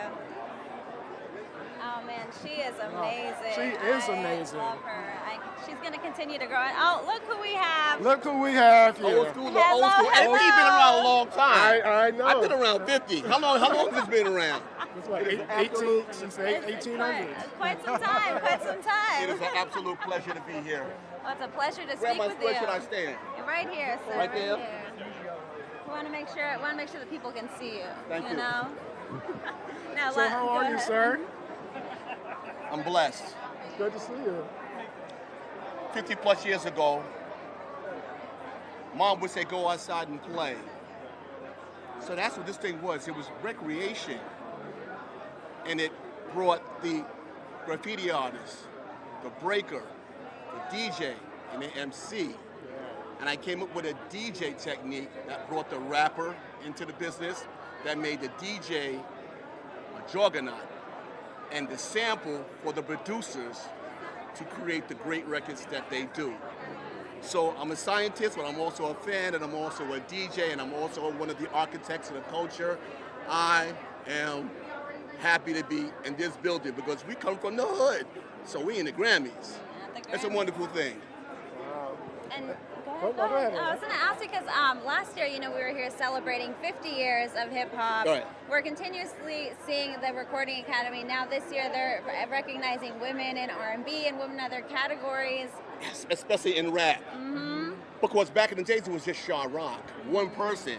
It was like 4 groups, and DJ Breakout had this one female MC named Shaw Rock. So at that particular time in the 70s, there weren't enough female rappers doing this. But now, they kind of running things right now, for sure. So I'm really, really happy about that. Well, I guess lastly, who are some performers that you're looking forward to, not only Grammys, but next year, as far as albums coming out and things like that? Who are you looking forward to? I'm going to tell you who I'm looking for right now. There was this break that I broke, a song that I broke in the hood in '75 called Take Me to the Mardi Gras by Bob James. So Bob James' album is up for nomination, and some of the producers that were on that album was my boy, DJ Jazzy Jeff. He got songs on there, and I need him to get that statue. So shout out to Jeff. So I'm here, I'm rooting for Jeff to get that piece of metal. I got it, so he needs to get that piece of metal. So that's what I'm here for. Thank you so much for always taking the time to speak with us. Thank we you. appreciate it. No, thank you so much. Thank you. Oh my gosh. He was our first interview last year and so amazing.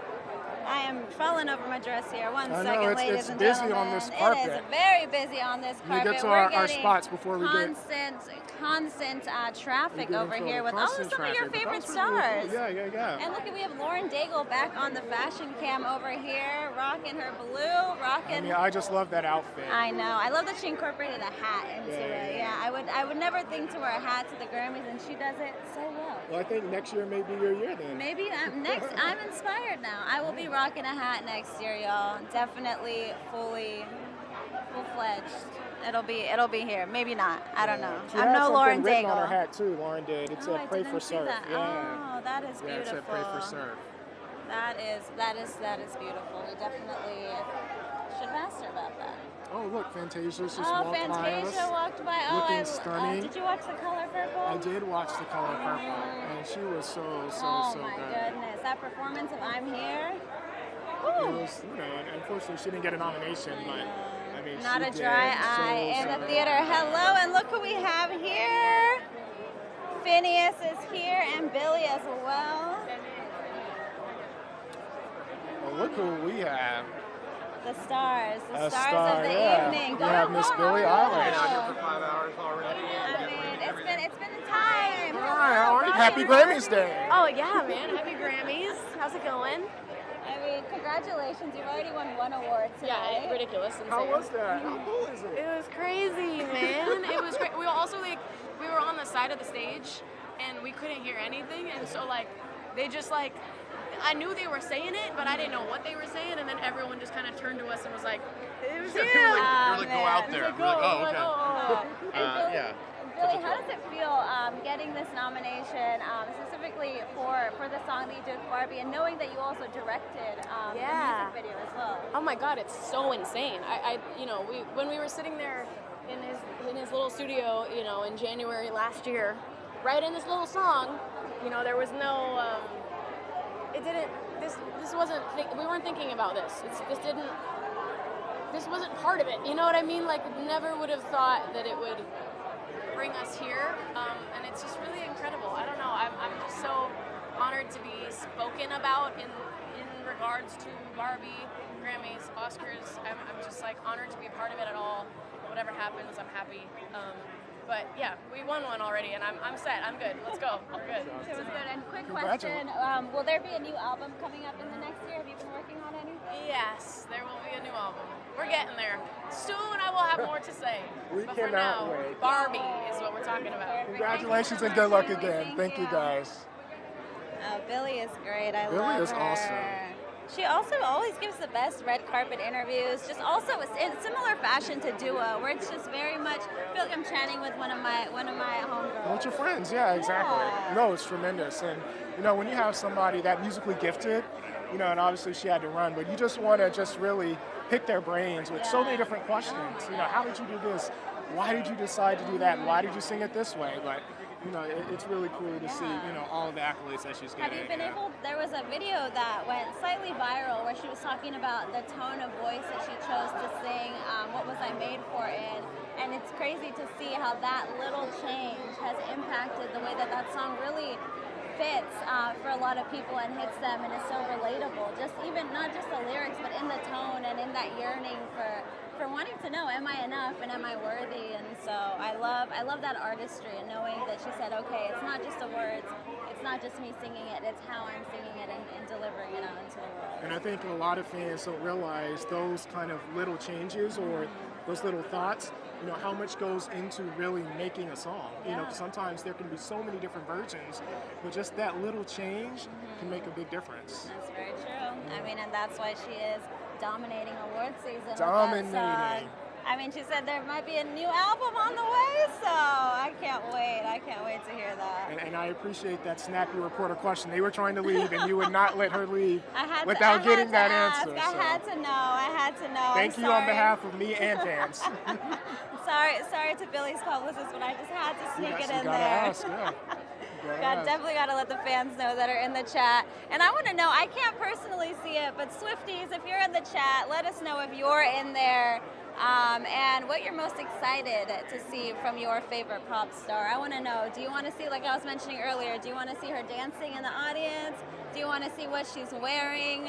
I know people were wondering about if she was going to be at the Super Bowl. I read many articles about that. So, you know, people love Taylor. They want to know the details about her and her life. Fantasia is on the fashion cam right now.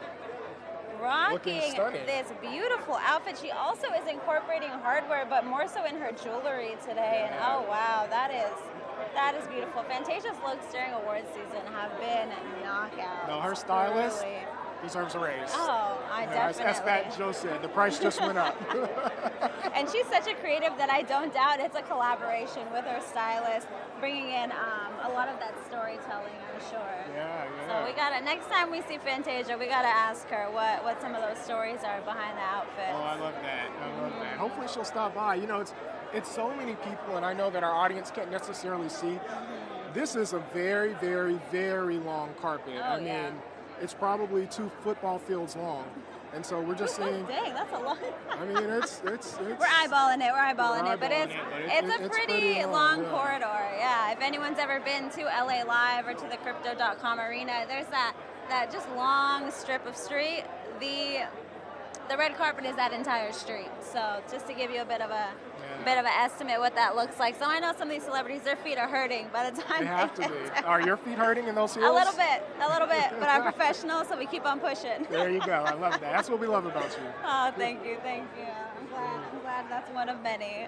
We see Niecy and look, Nash. Niecy, oh my goodness, her Emmy speech this year. It was so powerful. So powerful, so beautiful, and so necessary. I know that inspired a lot of people, especially a lot of younger creatives who are on the up and up, and are even those who have been hustling for years and feel like they haven't fully been seen yet. Yeah. And I think that, you know, obviously I've never been nominated for an award, but I would hope that, you know, if I was to win something and had a speech, I would say something that was meaningful. You know, you only have just a few seconds to really speak to the world, so why not use your voice to say something that means something? And I think Niecy did that. Oh, definitely. No pressure, you know? No pressure at all. Just go up there, thanks, Mom. God. I'd be one of those people that would lie and say, no, I didn't write anything down. Then I went and I pulled it out, like a CVS receipt. Same. How much fun do we have? Oh my goodness. You get booed off the stage by Anthony Anderson's mom. Oh my goodness, royalty. Hello. Kirk Franklin, are you with me? Hi. Leslie, nice How are you? You look lovely. Good to see you. Oh my goodness. I love the jewels that you have incorporated here into this outfit. They are beautiful. Tell me, how does it feel once again being at the Grammys? We spoke to you last year, but I want to know, we were asking earlier, does it ever get old continuously coming to this award show? You know, to be in an environment with your peers, to be in a room with some of the most gifted beings on the planet, you know, it's always a humbling thing because, you know, there's so many people that deserve to be in the room but may not get a chance, maybe, you know, wrong place, wrong time, you know, wrong single, wrong this, you know, I mean, all of these variables that they still have to be encouraged to not give up. So that when you come into this room, you still have to come with a sense of humility, because you know that it doesn't mean that the best are in the room, because there's somebody maybe sleeping up under a bridge, or somebody homeless, or somebody in the hospital that can sing and play and can kill everybody, you know what I mean? So you gotta walk in a little bit of humility too. You know, music has changed since you first jumped on the scene. Yeah, and I came out in the 30s, since the 1930s. Well, I remember when God's Property came out, and all of the... I remember like it was yesterday, because a lot of older people were not feeling it at the time. I mean, I got kicked out of a lot of churches. And all of us young people were like, what is this? And it made a lot of young people excited about gospel music. So when you look at that change from then until now, and you've kind of led it, what do you think about that? Like, what is your legacy? Because we see kind of the Kirk Franklin imprint from then till now, how it's changed gospel music. I'm very grateful, and you know, I'm just excited about another generation, next generation, that can continue to tell the story. You know what I'm saying? Because it's a story about how beautiful and dope God's love is, right? And that, you know, and that love is available for, you know, to everybody. And I just, you know, am excited to do everything I can to uplift and push the next generation. The Jonathan McReynolds, the Chandler Moores, the Zacardi Cortez, the Walls Group, Darryl Walls, I mean, Corinne Hawthorne, Doe. There's so many beautiful next voices that I'm just here to be a cheerleader for. I love that. And you've also entered television, right? You're doing things in the TV world. Yeah. Love EPN work. I love doing music for film and television. It is one of my greatest joys. I love putting music to visuals, always have. And so, yeah, you know, I'm praying it's going to be more of my next chapter. Yeah. When do you get him to sleep, or can you get him to sleep? No. You know, we have different sleep patterns, but he does sleep. It's just, it's different. He squeezes it in there. But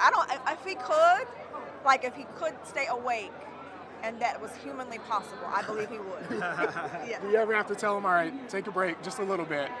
He don't listen. I stopped 28 years here. I stopped even trying that. Congratulations again, because you just won an award, so congratulations. You just performed. It's always so great to see you. So thank you for talking to me. How can we not talk to a legend? Thank you. You know, thank you guys. Thank you all so much. We appreciate it. Thank you. That's too funny. The one and only Kirk Franklin. Kirk Franklin. Wow. I was about to make a reference, and then I realized I was on live TV. Are you with me? Yeah. In the Kirk Franklin voice. I said it when he walked. I said it when he walked up. I'm like, Kirk Franklin, are you with me? Are you with me? We all know. Everybody that. knows Kirk Oh Franklin. man. Yeah. You know, I have a quick story to that. Is I saw Zach Fox, legendary comedian Zach Fox, was DJing, and in his set, he put in Kirk Franklin, and the entire. You would have thought the venue would have been like, what's going on? No, everyone suddenly jumped back into childhood memories and was singing along and bopping, and I was like, I remember growing up on our rap and R&B station 97.9 in Houston. Obviously, it was rap and R&B. Yeah. And all of a sudden, Kirk Franklin, a gospel song, when he came out with God's Property, it started playing on the radio, and I think he has that unique ability of making songs fun. Yeah. And like you said, you put it on somewhere, even somewhere like a function that probably won't play that type of music, everybody knows what it is. Oh, definitely. We love Kirk Franklin. We also got to speak with him last year, and so it's amazing just to see these legends continuously coming, because they're continuously getting awards and getting nominations, and so but that's how you know you're great. That's right? how you know you're great. Yeah, no, one of the many ways that you know that you're great. But yes, that is definitely true. Oh man, Gary, we've had a beautiful show already. It's been great. Thank you to everyone who's stuck around so far. Please continue sticking around, because I'm gonna bring her up again. Swifties, we haven't seen your girl yet, so stick around, because we're gonna see her soon. I think I need everybody adding Taylor Swift and telling her to come by and stop and talk to us. I hope so. Yeah. Drop that on her Instagram, her Twitter. Hello, Leslie. Nice to meet you. We know who you are. Yeah. definitely know who you are. We definitely know Lovely who to you meet are. you. Of course, lovely Let me to have meet you you step too. over here just yes, a little great. bit. How's that? Perfect. You know what? We kind of match a little bit. I was gonna. We all are in the same role. I love this. A little ruffle. We got it. Exactly. Tell me, how does it feel? You know, being nominated and just being here and celebrating today. I think to be recognized by my peers and the members of the Recording Academy is so beyond me. I can't quite fathom the fact that I'm in this room right now talking to you guys, and I am such a massive fan of everyone in this category, and I think my favorite part of this week has been getting to cross paths with them at these different events and getting to know them as people. I was already their biggest fan, as artists, but I have so much love for them as human beings. They're such really, truly good people, and we all come from such different corners of the world, and I think that's what makes this category so special and exciting is that we get to we get to know each other, and I'm just here to scream for them tonight. And with your nomination, Best New Artist, I mean, what does that mean to have everyone kind of looking to you toward the future and see everything that you've done musically? It doesn't feel real. I feel like I'm learning things about myself in real time, all the time, and just how I like to exist as an artist and how I what I want to say. I think it's like I feel very grateful to my fans for believing in me enough and having the patience with my writing to really internalize it, and then when they come to my shows be vulnerable back with me. I think I have zero answers about anything ever. I just know that I recognize the feeling when I've written something that is true for myself, and so my goal is to continue to do that, and I for as long as the people will have me, and I can't believe that this is how we get to start the year off. I really, can't. I mean, it's a perfect start to the year. Congratulations. And congratulations. So nice to chat with you. So lovely to meet you. You guys look beautiful. Oh, Have a thank great you. day. So do you. So do you. And next year, you're not going to be introducing yourself. No. All right. Whatever you say. Next year she'll appreciate say, it. I'm Thank sorry, you. guys. I got to go. No. I'll be like my friends. Oh, we love it. Congratulations and good Thank luck. you so much, Gracie.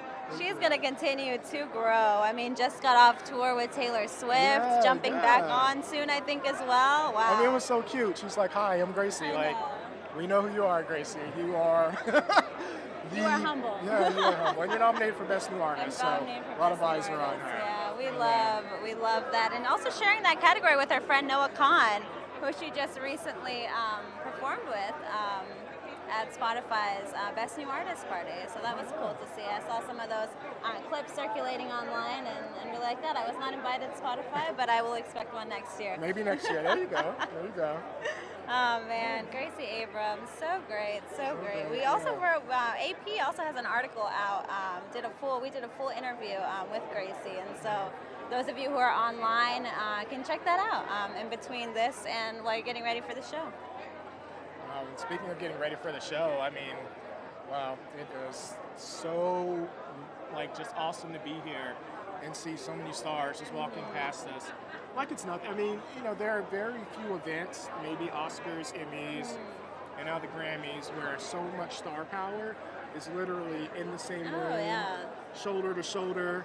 And so it's cool just saying, oh, that's Fantasia. Oh, that's Dua. That's such and such. So I mean, you can feel the joy, the energy just bouncing off the room.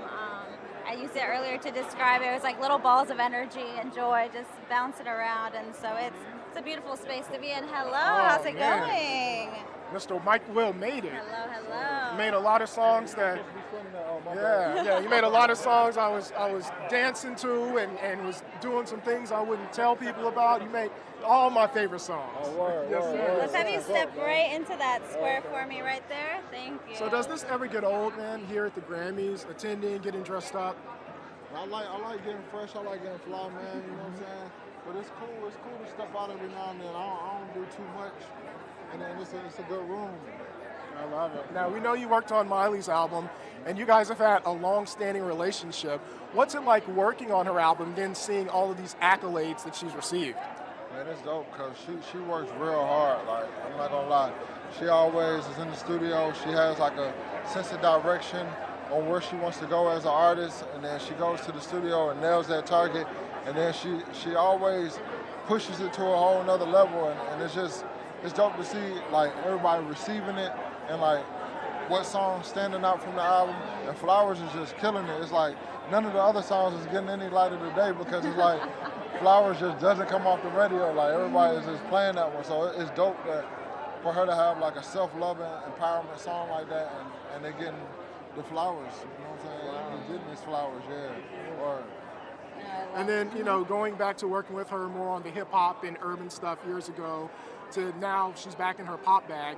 Can you just talk about how Miley Cyrus is able to really fluidly go between genres? Yeah, it's really, man, she a celebrity. She an A-list celebrity, so she's actually a pop act, like a popular act, you know what I'm saying? So it's like, she can really get on any sound, I feel like, and she has such a strong voice, and she can take it any kind of way. It's really what producer she works with and what direction she ends up deciding to go in, and whatever she decides to do. Because I feel like everybody from like, at least I'm 34, you know what I'm saying? So like my age and down, I know we all grew up as like VH1 babies, MTV babies, BET babies, you know what I'm saying? So we're all like a mixture of all of that kind of stuff. So it's like, I don't feel like any new artist today is like just set in one kind of genre or one kind of bag. I feel like that's like played, like, you know what I'm saying? So like, it's always dope to see like which way we're gonna go when we do go in the studio though. There's so much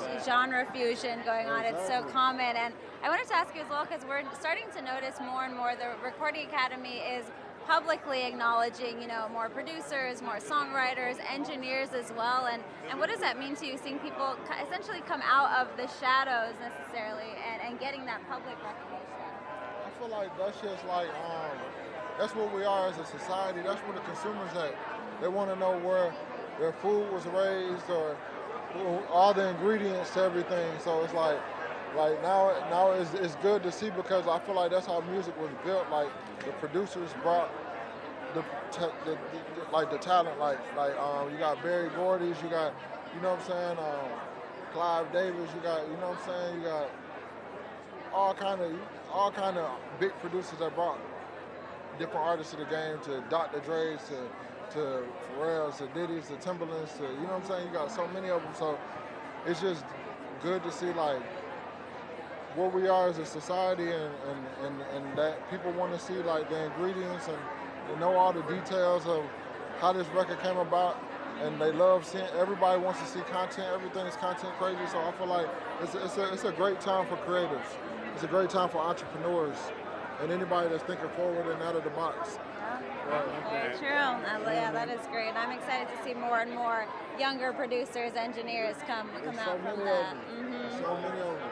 And just being original and staying authentic, man, I feel like I would love it. I can't wait to see what the game keeps evolving to. Oh, it's going to be great. Awesome. Congratulations again. It's always a pleasure talking with you, and good luck tonight, man. I appreciate that. Thank you. Thank you. Hey, he is so made it. great. I love him, and I love Everybody what he had knows to that say producer about... tagline, yeah. Oh, yeah.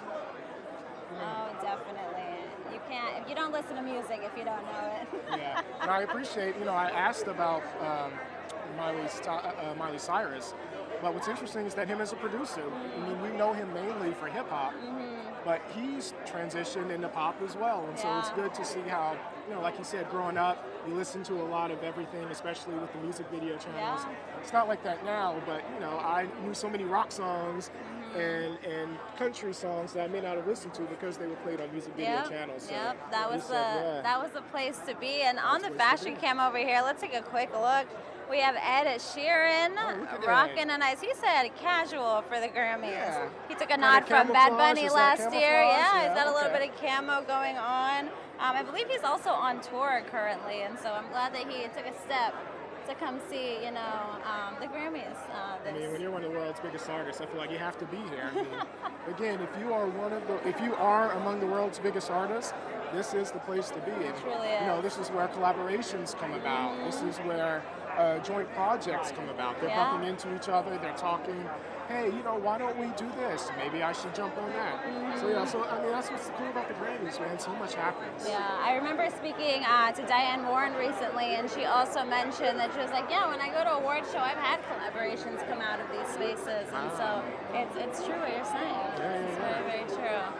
And one of the things that I am looking forward to is seeing how big Taylor Swift's entourage is going to be. She has to be huge. It definitely will be huge. Before we talk about Before we jump into her, Mr. Billy Joel. Another legend. Yeah. We're going to have to keep a tally over here, Gary. Hello, how are you? Let me step right there for me. Step right there, Mr. Joel, right there. Perfect, perfect. How are you? Yeah, how's it going? So good to see you. Oh my goodness, performing for the first time at the Grammys. How does that feel? Well, it's not the first time I'm performing at the Grammys.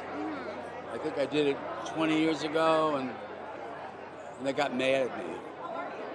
Well, Frank Sinatra was at those Grammys, and he was doing a speech, and he was going on a little too long, so they played him off the stage. So all the musicians got really bugged about this. And so I did my song, and in the middle of my song, I just stopped. And I looked at my watch and I said, okay, there's a lot of valuable advertising going by here. And I stopped for a long time. Then I went back on. So they might be still mad at me about that. Well, we are glad that you're back. We are, truly. I know you're wrapping up your residency this year. What has that experience been like, seeing fans come and just flock to you and get a chance to see you in person? It's the greatest job in the world. It is bar none. If you can get this job, do this job. It's fantastic. It's the best venue in the world, I think, and the best audiences. And it went on for 10 years, selling it out in the round. Crazy. I mean, that is a big, big accomplishment and a true testament to your career and longevity. And so, I mean, we are excited for that. Well, thank you so much, Billy. It's always a Thank pleasure. you. Good luck with everything tonight. Thank you. Excited to see your performance. Thank you. Oh, Billy Joel. Wow, Billy Joel. That is amazing. I had like 3 Billy Joel songs passed in my brain who doesn't during that love interview. Billy Joel? He is great. Wow. He is great, and I love that story That was about his first time. That was my mistake. Imagine but, the chutzpah you have to have to just look to at come your... on back. Well, no, to do that in the first place. Yeah. On stage and say, I'm just going to let this time pass by. That is when one you're of Billy the... Joel, that is what happens. Yeah, that is truly what happens. awesome. Man, once again, another legend for us to chat with there. Beautiful. And look who's here on the fashion cam, Miss Miley Cyrus. Oh, wow. She's rocking really the gold and the yeah. hardware. She's She's bringing all the outfits. I love the hair. It's very it's almost saying, almost you know 80s. what? It's almost like if I win, you guys are going to know it. Oh, definitely. Like I'm prepared. Like I didn't come here to play. No, she came to win. Yeah, I came here to get my She came awards. to win That is fully. I came to win look. That's what that is. Definitely, through and through. And hello, how's it going? Hi, how are you, sir? Oh my God, so excited to chat with you. You just performed at El Coliseo, right? Yeah. How was that? You sold it out. Yeah, it was insane. It's something that, we always talked about, but never really saw as like a real possibility because of what it is. But, for it to be like the first producer to like just do a show and sell it and have all these amazing guests. And it was just a historic, like really special night for me, like doing it in my hometown. It couldn't be better. There's nothing like the energy in Puerto Rico, right? Yeah, you can't replace that anywhere. So I'm happy that we were able to do it. And what led you to, step, because we've heard songs from you before, but to have you step out fully, out of the producer role and now into your own? I mean, I think it's a part of growth.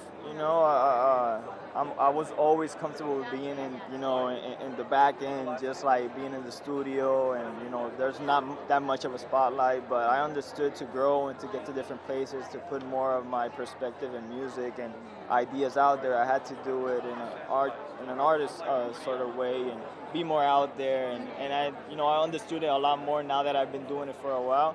So I think it's something special, and I'm proud that I was able to like accomplish and grow into. So who knows what we keep adding going forward. But I'm happy that we made it here. Yeah, and getting recognition all around. Well, thank you so much. Good luck tonight. Congratulations. Appreciate you guys. Thank Of you. course, take care. Thank you.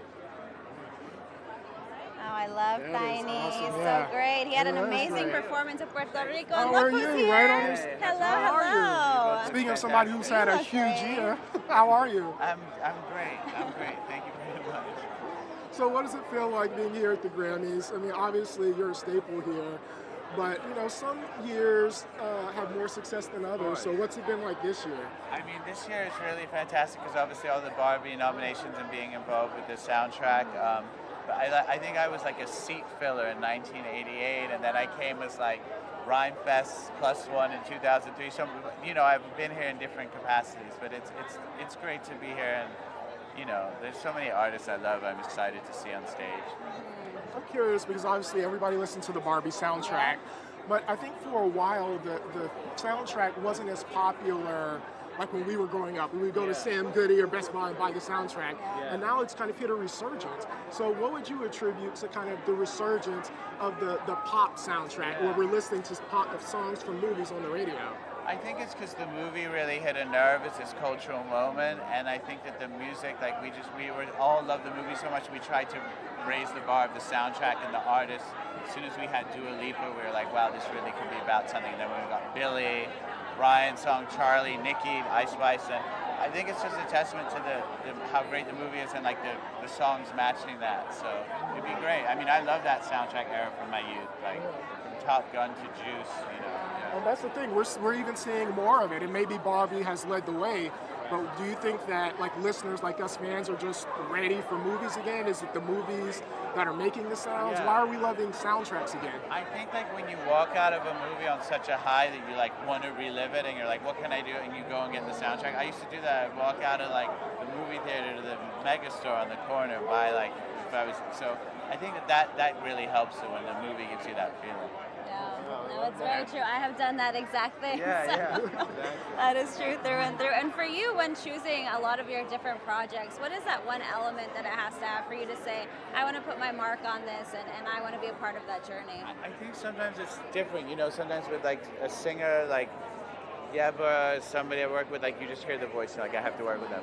In the case of Barbie, I just read the script and I was like, even if I don't get this job, this was going to be my favorite movie next year. Like it was just smart and it had heart and so I think it's just getting a feeling, you know?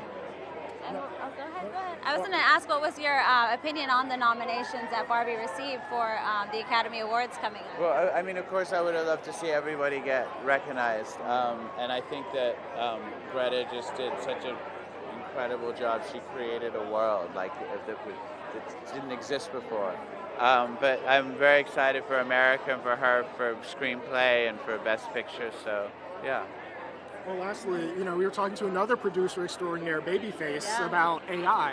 And we know it was the talk of the town last Grammys, not so much this year, but I'm just curious, the way that it's evolved, and like I think there was a Bad Bunny song that went viral that wasn't even his song, built on AI. Where do you stand on AI now? I think that like, and I might be naive, I don't think that there's ever going to be a technology that's going to make us feel the same thing we feel when we hear like a Stevie Wonder vocal or Amy Winehouse for the first time.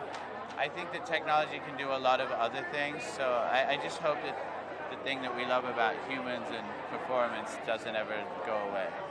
I hope so, because a lot of people really thought that was Bad Bunny's song. Yeah, That's why it went viral. For a long time, But I think Bad Bunny's fans are like probably what's going to keep Bad Bunny for 30 years having this career, and I think people are just like, oh, that wasn't his song, wait for the next one. I love that. That is well, true. congratulations on a Thank you wonderful so year. much. It's always a pleasure talking Thanks. with you, Great sir. to talk to you. Thank you And so good luck. much. Yes. Thank you. Of course. All right, thank Take care.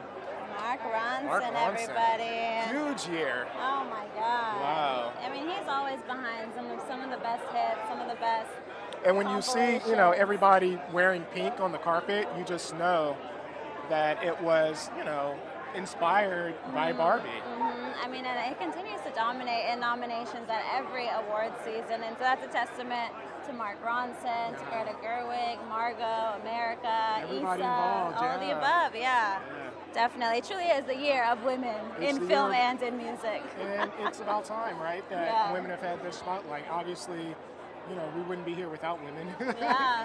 And the world kind of revolves with women. So I'm glad that the Grammys we're finally acknowledging Grammys, and the fans are acknowledging all of the hard work that women, not only in music but in general, are making. Yeah, no, definitely, definitely. It's a big change that needs to happen. Who do you think we're going to see next on the carpet? I don't know. I'm still waiting. We haven't seen Ice Spice. We haven't seen Ice Spice. We haven't seen Jelly Roll. Jelly Roll at all. Who else are we missing? We got a few best new artists on there though. We got Noah Kahan, Gracie Abrams, Coco Jones. Victoria Monet is someone else we haven't seen. So we saw her walk by. I'm still waiting. Still waiting, Victoria. I love her though. We did speak with her recently, like I said, and she was talking about Hazel being on the red carpet. So I want to know what that moment was like. If any fans have seen that circulating online, please send that over to me. I just said we hadn't talked to Jelly Roll, and look who and stepped look up. who is here. What's up, gang? Oh my goodness. This is crazy. Best new artist. How are you, sir? This is the biggest red carpet I've ever seen. It's absolute pandemonium, but it's awesome. What has this year been like for you? And then also, you use your speeches to inspire. Like, can you just talk about why those two things are important? Man, I think one is that, man, I've just been so blessed. God has been so good to me, and I did nothing to deserve it. In fact, I did the opposite. I didn't deserve it in any way. I was a horrible human for a long time, and I believe that change is possible. And when I started believing that change started happening, I started getting blessed, and I just want to bless people. I want to pay it forward. God gives me an opportunity to have a platform to talk to the world for 60 seconds. I better say something that helps somebody. You know. That is a beautiful, beautiful thing. You know what? We can't wait to see what that speech is going to be like tonight. Oh, listen, man, I love it. I appreciate it. Man, I'm telling you, I'm in a category with Victoria Monet and Noah Kahan. And I can tell you, if you could let them flip a quarter and nobody would be upset at who won. All right. Well, congratulations and good luck anyway. We're going to be watching. We're glad to be here. Thank y'all. Bless you. Thank you so much, Jelly Roll. Jelly Roll. Gotta love Jelly Roll. We love a Jelly Roll speech, so I hope that will come into play moving forward. We'll see. If not, there'll be plenty more award shows for him because he definitely continues to dominate whatever award season he is in. I'm hoping that if for some reason he doesn't win, because it is a stacked category, then maybe he uploads his speech to like his IG or TikTok. Oh, okay. So we can see, because I know that he has something inspiring to say. Yeah, no, that should be a trend now. I want to see what some of these artists had to say that maybe didn't get that opportunity. What beautiful words that they have to share with the rest of the world. Oh man, wouldn't that be great? Yeah, I felt inspired just talking to him now. Oh yeah, I mean the way that he said, you know, why aren't I going to use those 60 seconds to really inspire someone when God has given me this opportunity? And I think, and I think that's one of the reasons so many people across different genres, fans of different genres, have taken to Jelly Roll. You know, sometimes when an artist is only in country or is only in rap or R&B, only fans of that genre kind of know who they are, especially if they're a new artist. But it seems like everybody knows Jelly Roll, and I think he has that personality along with his story that he frequently and openly shares that I think people just gravitate to. Oh, definitely. And I know we've talked a lot tonight about Best New Artist, but I want to talk a little bit about Album of the Year because that is an interesting category. We've got some of those Best New Artists mixed in there. We've got Jon Batiste. Fitting into a long list with a lot of ladies, and so I'm interested to see what that's going to look like. Janelle Monáe as well. I mean, The Age of Pleasure was a pivotal album for her. It was so freeing for her. Just with Janelle and the changes, and it's amazing to see everything that they've accomplished, and as an artist, as a human being, and so I love Janelle and just the beautiful projects. And of course, SZA. We've been talking about SOS. You know, all day. It's one of the best albums. We have all day. Because we both love the album. We do, yeah. It's great. And if we can we put the graphic up one more time? Because there was something that I wanted to point out on the Album of the Year graphic. It's so many great albums. And so when you look at Boy Genius, you look at Miley Cyrus, Endless Summer Vacation, that so many people love, and we just had Mike Will talking about working with that Miley. evolution. And Lana Del Rey as well, you know, came back strong, and now here being nominated for that album. And then we have Olivia Rodrigo with Guts, and then of course Taylor Swift's Midnights. And so you really can't, you know, there are some years where I think that if a certain album wins, people are really upset. You really can't be upset this year. Every album deserves to be in that category.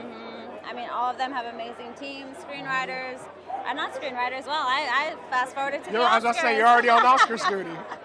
Not so fast, not so fast. Music writers, amazing music writers on there, producers and engineers, and so it's always exciting to see what album of the year contestant gets to take away that award. And then I always, even though I've heard all the albums already, when someone has album of the year, even though I've heard it, I go back and listen to it just to get that feeling again. Like, why did so many people gravitate to this album? And so I always encourage music lovers and fans, when you see these Grammy nominations come out, make sure you listen to the music, because it's easy to say, why did such and such get nominated when you didn't even listen to the album?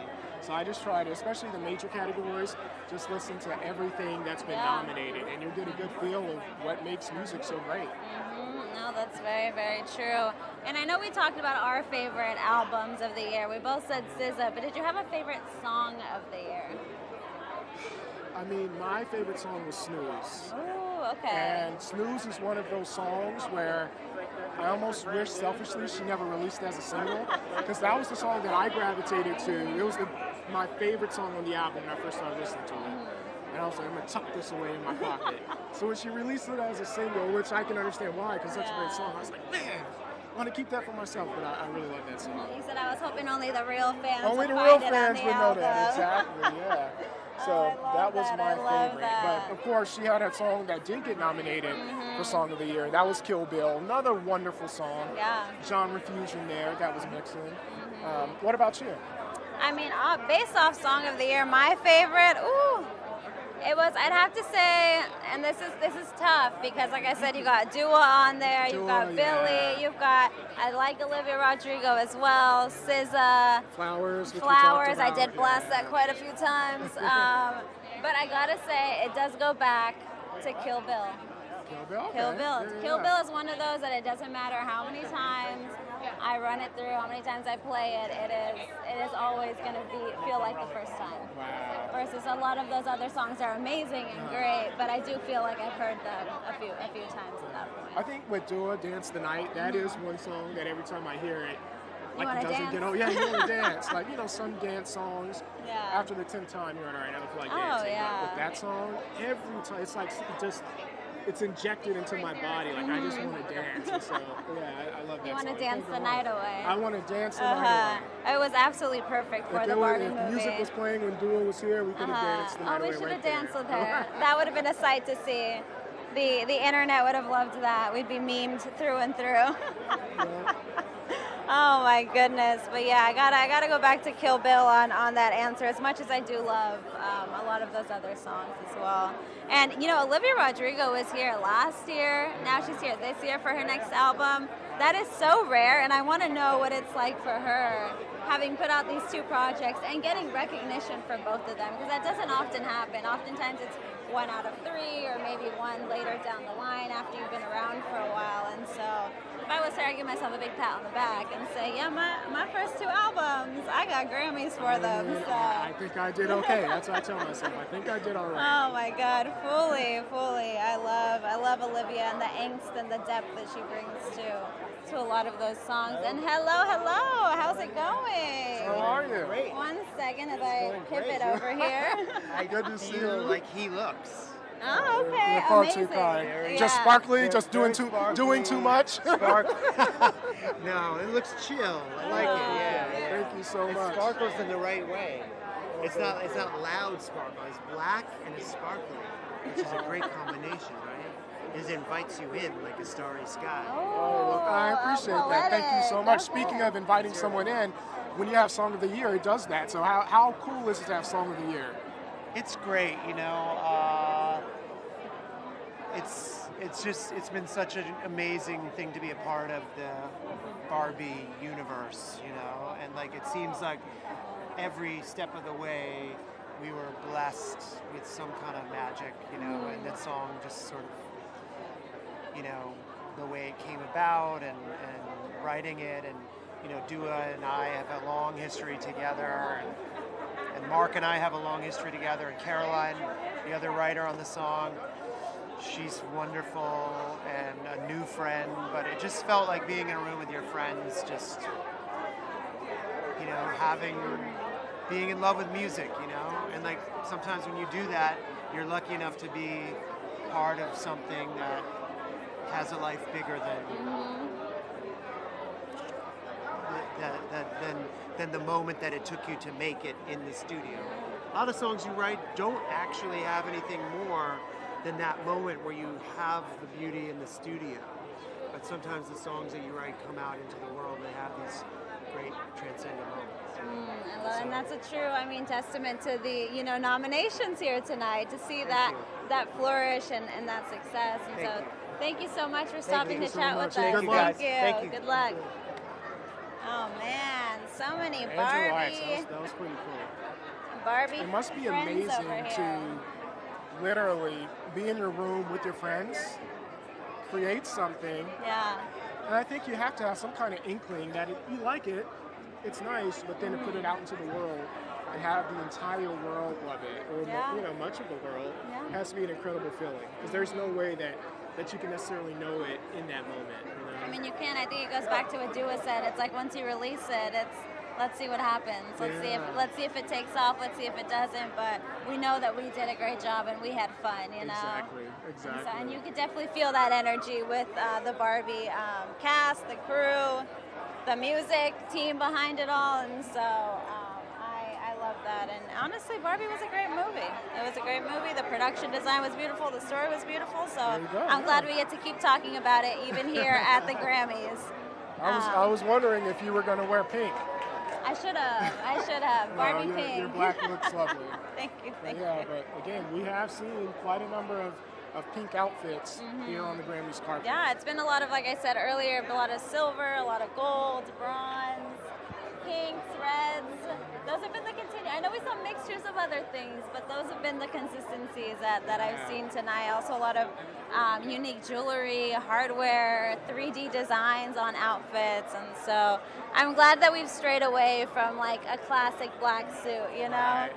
Like even this, you said, let me add some sparkle to it. Let me add some design to the shirt on the bottom. It's great. Oh, thank you.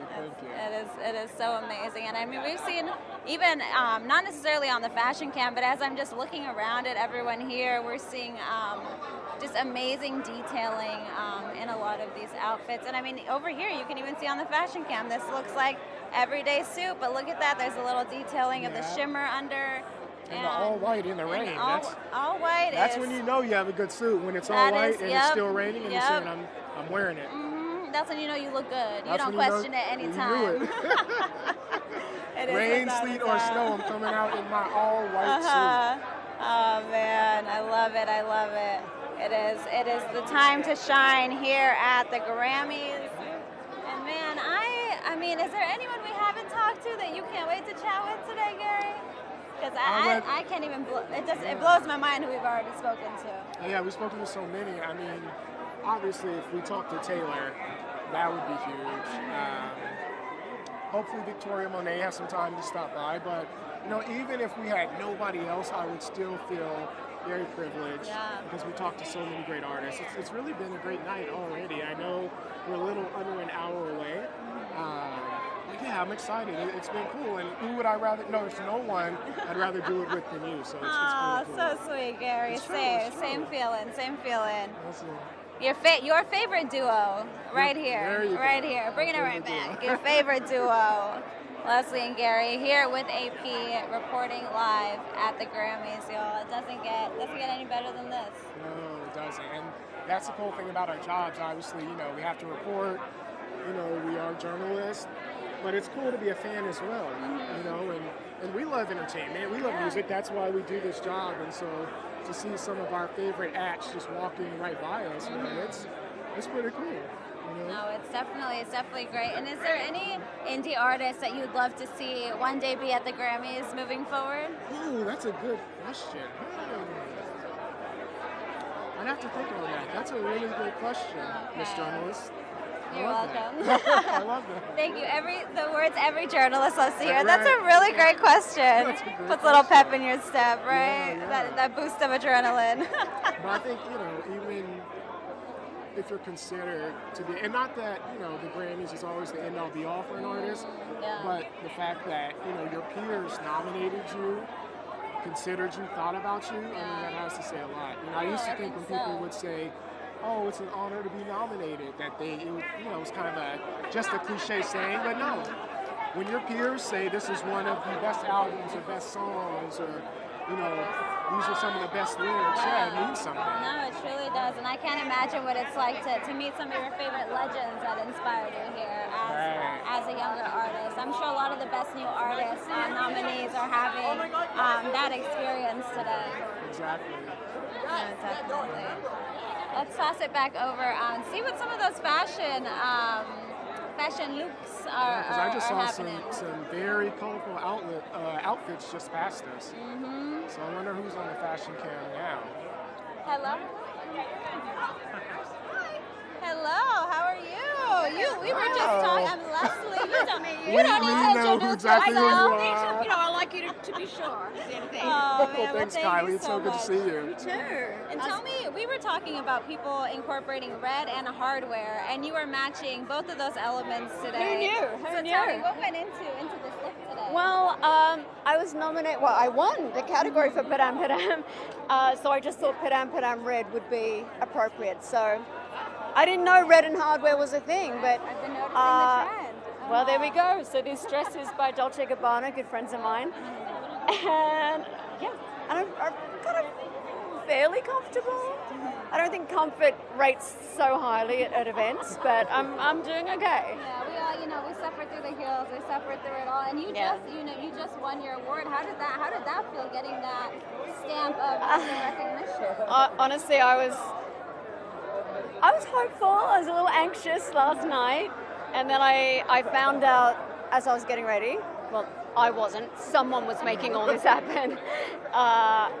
And I screamed, then I cried, then I thought, dial it back, don't cry too much, don't undo all the hair and makeup that's just happened. So I was shaking actually, I was really so happy.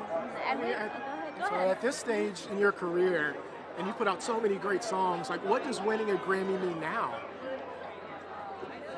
It means as much as it did when I got 120 years ago, maybe even more actually, to be representing longevity and just know more and have experienced more. And I think because of time, I'm aware, I'm very cognizant of this moment, that it's a great moment. Maybe when you're younger, it's all happening so fast. So yeah, I'm emotional and I'm very proud. Yeah. That is awesome. That is awesome. We're happy for you. Thank you. Thanks so much. And it's my category's done, so I can have a great night. We hope you have a lot of fun. I certainly will. Thank you, and you too. Because you look Thank fabulous. you so much for your time. Congratulations. Thank you. Oh, wow. That is awesome. Legend. And she Who would've already thought, won. yeah. What a beautiful moment to then be able to go down the carpet and celebrate that, already having that award there. I love that And for like she her. said, she won a Grammy 20-some years ago, and fast forward, 2 decades, she's winning now, and you could tell she was kind of getting emotional thinking about it, and it means something. You know what I mean? It really means something. I know that there can only be one winner. I know that awards aren't everything, but when you put your blood, sweat, and tears, and your heart and soul, and your passion into these works, these projects, you hope people recognize them. And so it is cool to see somebody appreciative of what you got. Oh, I love that though, and especially being a legend and having received so many awards in the past. It's the theme is legends, ladies and gentlemen. That is the theme tonight. That is the theme every Grammys. But Every Grammys, that's all. That's all. Typically tonight, and even tossing it back to fashion real quick. Again, we're seeing sparkles introduced into the fashion. We're seeing little bits of hardware. We're seeing some silver. glitter and some sequins here. I love it. I love it. It feels a lot of these outfits. It feels like it's summertime. Even though we're in the middle of winter. So I love that the rain did not stop any of the fashion. Fashion and looks tonight. Everyone looks so wonderful. they said, you know what, it's raining, but you know, I've had this dress for 2 weeks. I've had this suit for a month, and we're going to wear it. Mm-hmm, as they should, as they fully should. That is definitely the vibe. So, is there anybody that you haven't seen yet that you are looking forward to seeing? Oh, I mean, still Victoria Monet, because you know, big fan. Also, Janelle. I want to see Janelle. You know, I want to talk about the album. I want to talk about just the evolution that Janelle's gone through as an artist as well. And Yeah, so she's had so many evolutions on top of that. Like, I remember when she first came on the scene as an artist, and she was with Outkast, and so she had long hair. She wasn't doing the black and white anymore. And then when we kind of saw her become super popular, she was in the black and white and the worker suit. And now there's been, you know, another evolution. So yeah, she's had many evolutions. oh, definitely. It's always the evolution of Janelle Monáe. We love.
Back, we have Peso Pluma and Nicki Nicole. They look so amazing together. I also love the color coordination that they have going on. It's a very, very icy colors, you know, those light blues. Peso is rocking. It looks like, and correct me if I'm wrong, fans at home who are watching this, it looks like he has some almost like Mexicano, you know, detailing on that blazer that he's wearing in his suit. And so I just love all of Peso's looks. He's constantly, whether he's at a concert, on a red carpet, at home, posting on vacation, the looks are always there. And I love that on top of just what he's done for Música Mexicana. And this couple is truly the power couple in Latin music at the moment.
look at this outfit.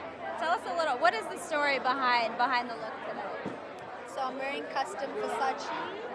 Always wanted to work with them. I've loved all their Versace dresses that they've done in the past. So I'm happy that I have one of my own. And yeah, I just wanted something very effortless, islandy, my vibe, and just elevates it. I love it. I love You it. look beautiful. Mhm. I know we saw you last year. I think it was your first time here, and we talked to you, and you were just like, you know, kind of eyes wide open. I'm so happy to be here, and what a difference a year makes. and you know, it's raining really hard right now in LA, and I think your song "Water" had a lot to do with that. What's it? It was definitely a sign, for real. What was it like having such a huge song like that? I still have to remind myself that it's my song. Like, even when I hear it or when I play it, I'm like, that's my song. Like, everywhere I go, it's playing, people know it, so it's literally, I don't even know what to feel. Yeah. And we spoke to Iris Starr earlier, and she was just talking about how this has just shifted so much for Afrobeats, and it's shifted a lot for Amapiano, just to see so many more artists being represented from the continent of Africa. And tell me, what is it like for you continuously seeing that grow? Because I know for me, seeing Latin music and that umbrella grow is really exciting. So I want to know what it's like for you. People don't understand what African music means to me. Like, especially Amapiano, I grew up during the time of the genre developing, because it was something and then it became something else, and then now it's Amapiano. And I mean, we've been rocking to Amapiano for years in South Africa, and now that the world is, it's just such a blessing that I can be an example for other artists wanting to do the same. Yeah. We know that like TikTok helps Water just go crazy. I'm wondering how important as an artist is like TikTok and having your music on TikTok kind of reach more people? I mean, I know some people are hesitant with TikTok, they're not sure about it, but I'm telling you, if you are creative, if you're an artist, TikTok is probably your best source of promo right now. Like, I love making videos organically, like really I love it. Even before I started really making music, I've been a social media girl. So yeah, I've just been using it to help with what I'm doing, and I'm just happy that I'm now shifting and I'm now a Grammy winning artist from South Africa, and yeah, amazing. Congratulations. We're so happy for all your success. Truly. Can't wait to see the more music that you put out. Yay! Thanks, Tyla. Thank you. Oh, she's so great. I definitely have been rocking Water many times. And especially I also found Water off of TikTok. And That's so what I'm saying. Yeah, I think the whole world found it off of TikTok. Yeah. Oh, definitely. Doing the challenge as well. I did not try that because my dancing, as we saw earlier, is not up to par. But I'm so excited for her, and just to see that continue. And we have a big rep for South Africa here tonight. Trevor Noah, Tyla, I mean, hosting and winning. That's already amazing. And hello! Oh my goodness, look who it is. You are fabulous. I love you. And also, congratulations, Auntie. Thank you. Congratulations. Yes, thank you. I'm a very proud auntie. How has that been, that transition? It's been amazing. Like, I'm obsessed with him. I am so proud of my sister, and I'm so proud of Daryl as well. They're really great parents, and it's just really cool to step into this time. You know? I love it. And tell us the story behind the look tonight, because I know you always have a story behind these amazing clothes. So I just really wanted to be comfortable. I'm here tonight to support my sister. I've been really working out really hard, and I was like, okay, tonight's the night to kind of show off my little figure and be comfortable. As you should. Didn't let the ring stop you, huh? No, I didn't. I did not. Now, obviously, you know, R&B has really hit a resurgence, and it's been women-led by artists like you. What's it like to see, you know, have all of your success, your sister's success? Yeah. We see SZA has the most nominations this year. Yeah. It's really, really cool. Like Victoria Monet, SZA, Tyla, who's over there, she's gorgeous. My sister Hallie. It's just so amazing to see how they are standing in their power, and they are making the loudest noise, and people are paying attention. So I'm just happy to be witness. That is awesome. And then lastly, are you a aunt that spoils? Or are you? Yeah, are you? Oh, Are you? know it. Oh, you know it. I am an aunt that spoils all the way. All the way. All the Gifts, way. everything. I got him his first golden bracelet. It has his name engraved. Right when he just popped out, and boom. Already on his own. Yeah. She was ready Yeah. with the gifts. That I is love it. I think awesome. I would do the same. Yeah. So, well, thank you so much, Thank Chloe. you for your Thank time. you. Bye. Oh, I love her. I'm so happy for them. She's so sweet. Always sweet. Always sweet, always great. Let me step on over here, back to our spot. Oh man, we've got great. Oh, look at who is here, Miss Wow. Heidi Klum. Miss Heidi Klum. That's very, very Oh cool. my gosh, she also always with the outfits. I mean, if Always there's somebody good. that's, gonna knock somebody dead with their fashion, it's gonna be Heidi, her. it is Heidi Klum through and through. Also mixing in different patterns throughout her dress, and it's really great to see. And I don't know if you all can hear it, but I can hear it right now. The rain is pouring. No, it's pouring. On That's the why, tent yeah. that we are in right now. It's like Tyler really brought the celebrating water. Grammys. It's Yep, raining. And no, literally, she passed by, did our interview, and now I'm hearing the rain Thunderstorms, pour. yeah. No, it's she a lot. she is magic, fully through and through. But thankfully, it's not gonna put a damper on this night. Oh, Not music's not at biggest all. night. You can't put any. You cannot ruin Grammys. It is never a time. And a little bit of water never hurt anybody. You know. Exactly. But it does feel Definitely. good to kind of, be safe under here and dry. Oh yeah. I mean, I appreciate it. If I'll I was in take a that. coat, I wouldn't mind. But like this. Ooh, no. And I mean, tossing it once again back to fashion. Again, we're seeing mixtures Yeah, that's of hardware Koi in here. Lorraine, We're yeah. seeing koi. Also choosing a unique look for the Grammys. For the Grammys, We've yeah. seen a lot of gowns, but she decided to do a leotard with a beautiful. I don't know what it was. It was a train behind her that she was holding on to something. And so I love seeing that once again. We're seeing the silver over here, and so. And you Love kind it. of pointed We love out a earlier trend. the bronze and the gold. Yeah. And we are seeing like a lot of browns, golds, We have the bronzes. Olympics coming up. Maybe that's what it is. The Olympics are coming up. No, but I think it looks so pretty. Yeah, a lot of metallics.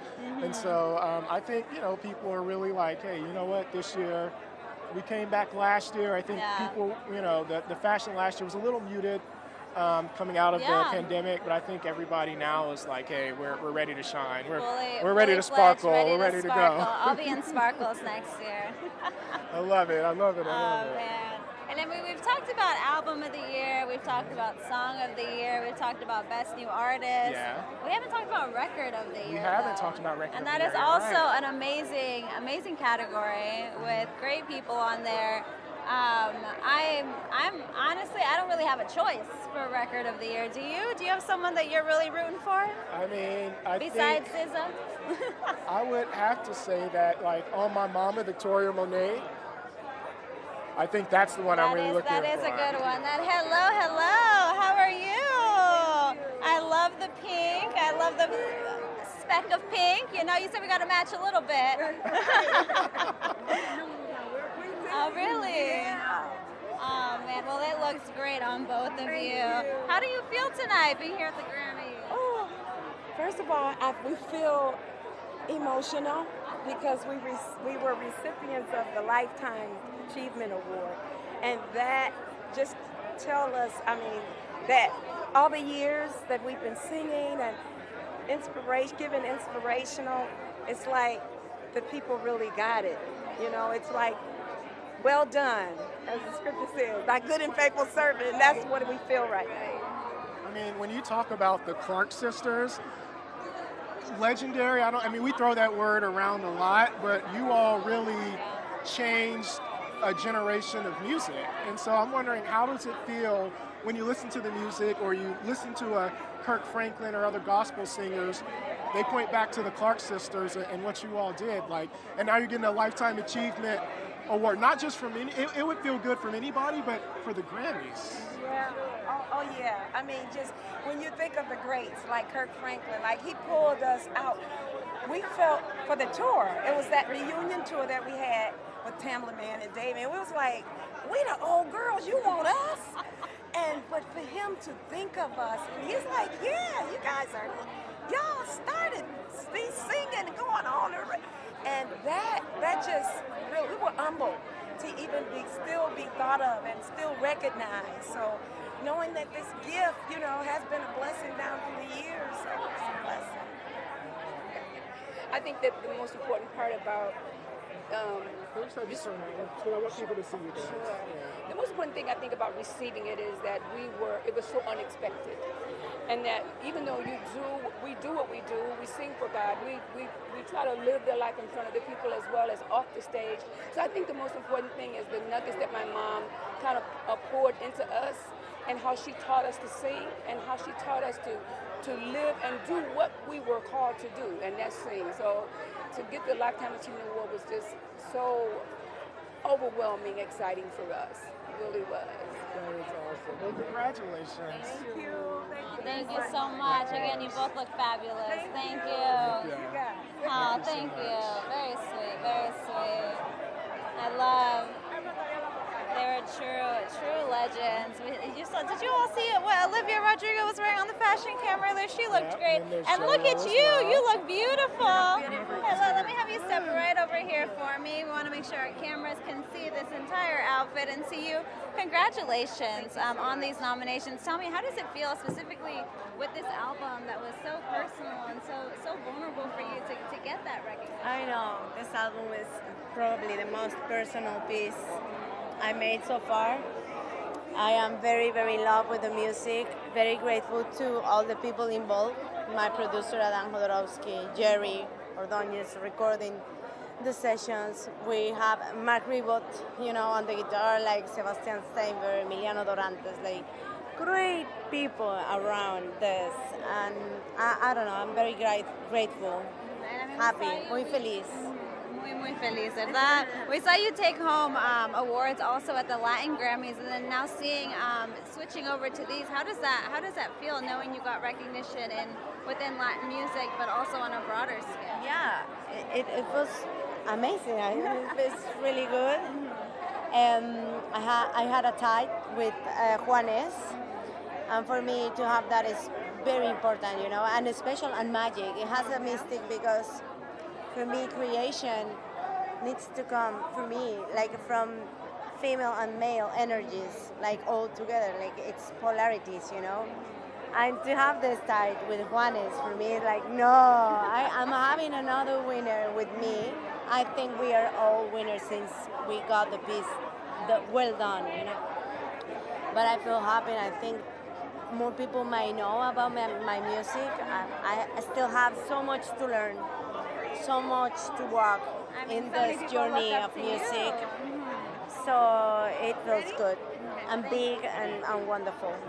Thank you so much for stopping to chat with us. Muchas gracias. Le mando amor a mi país, México, a mi gente que le amo, a todos los que nos ven.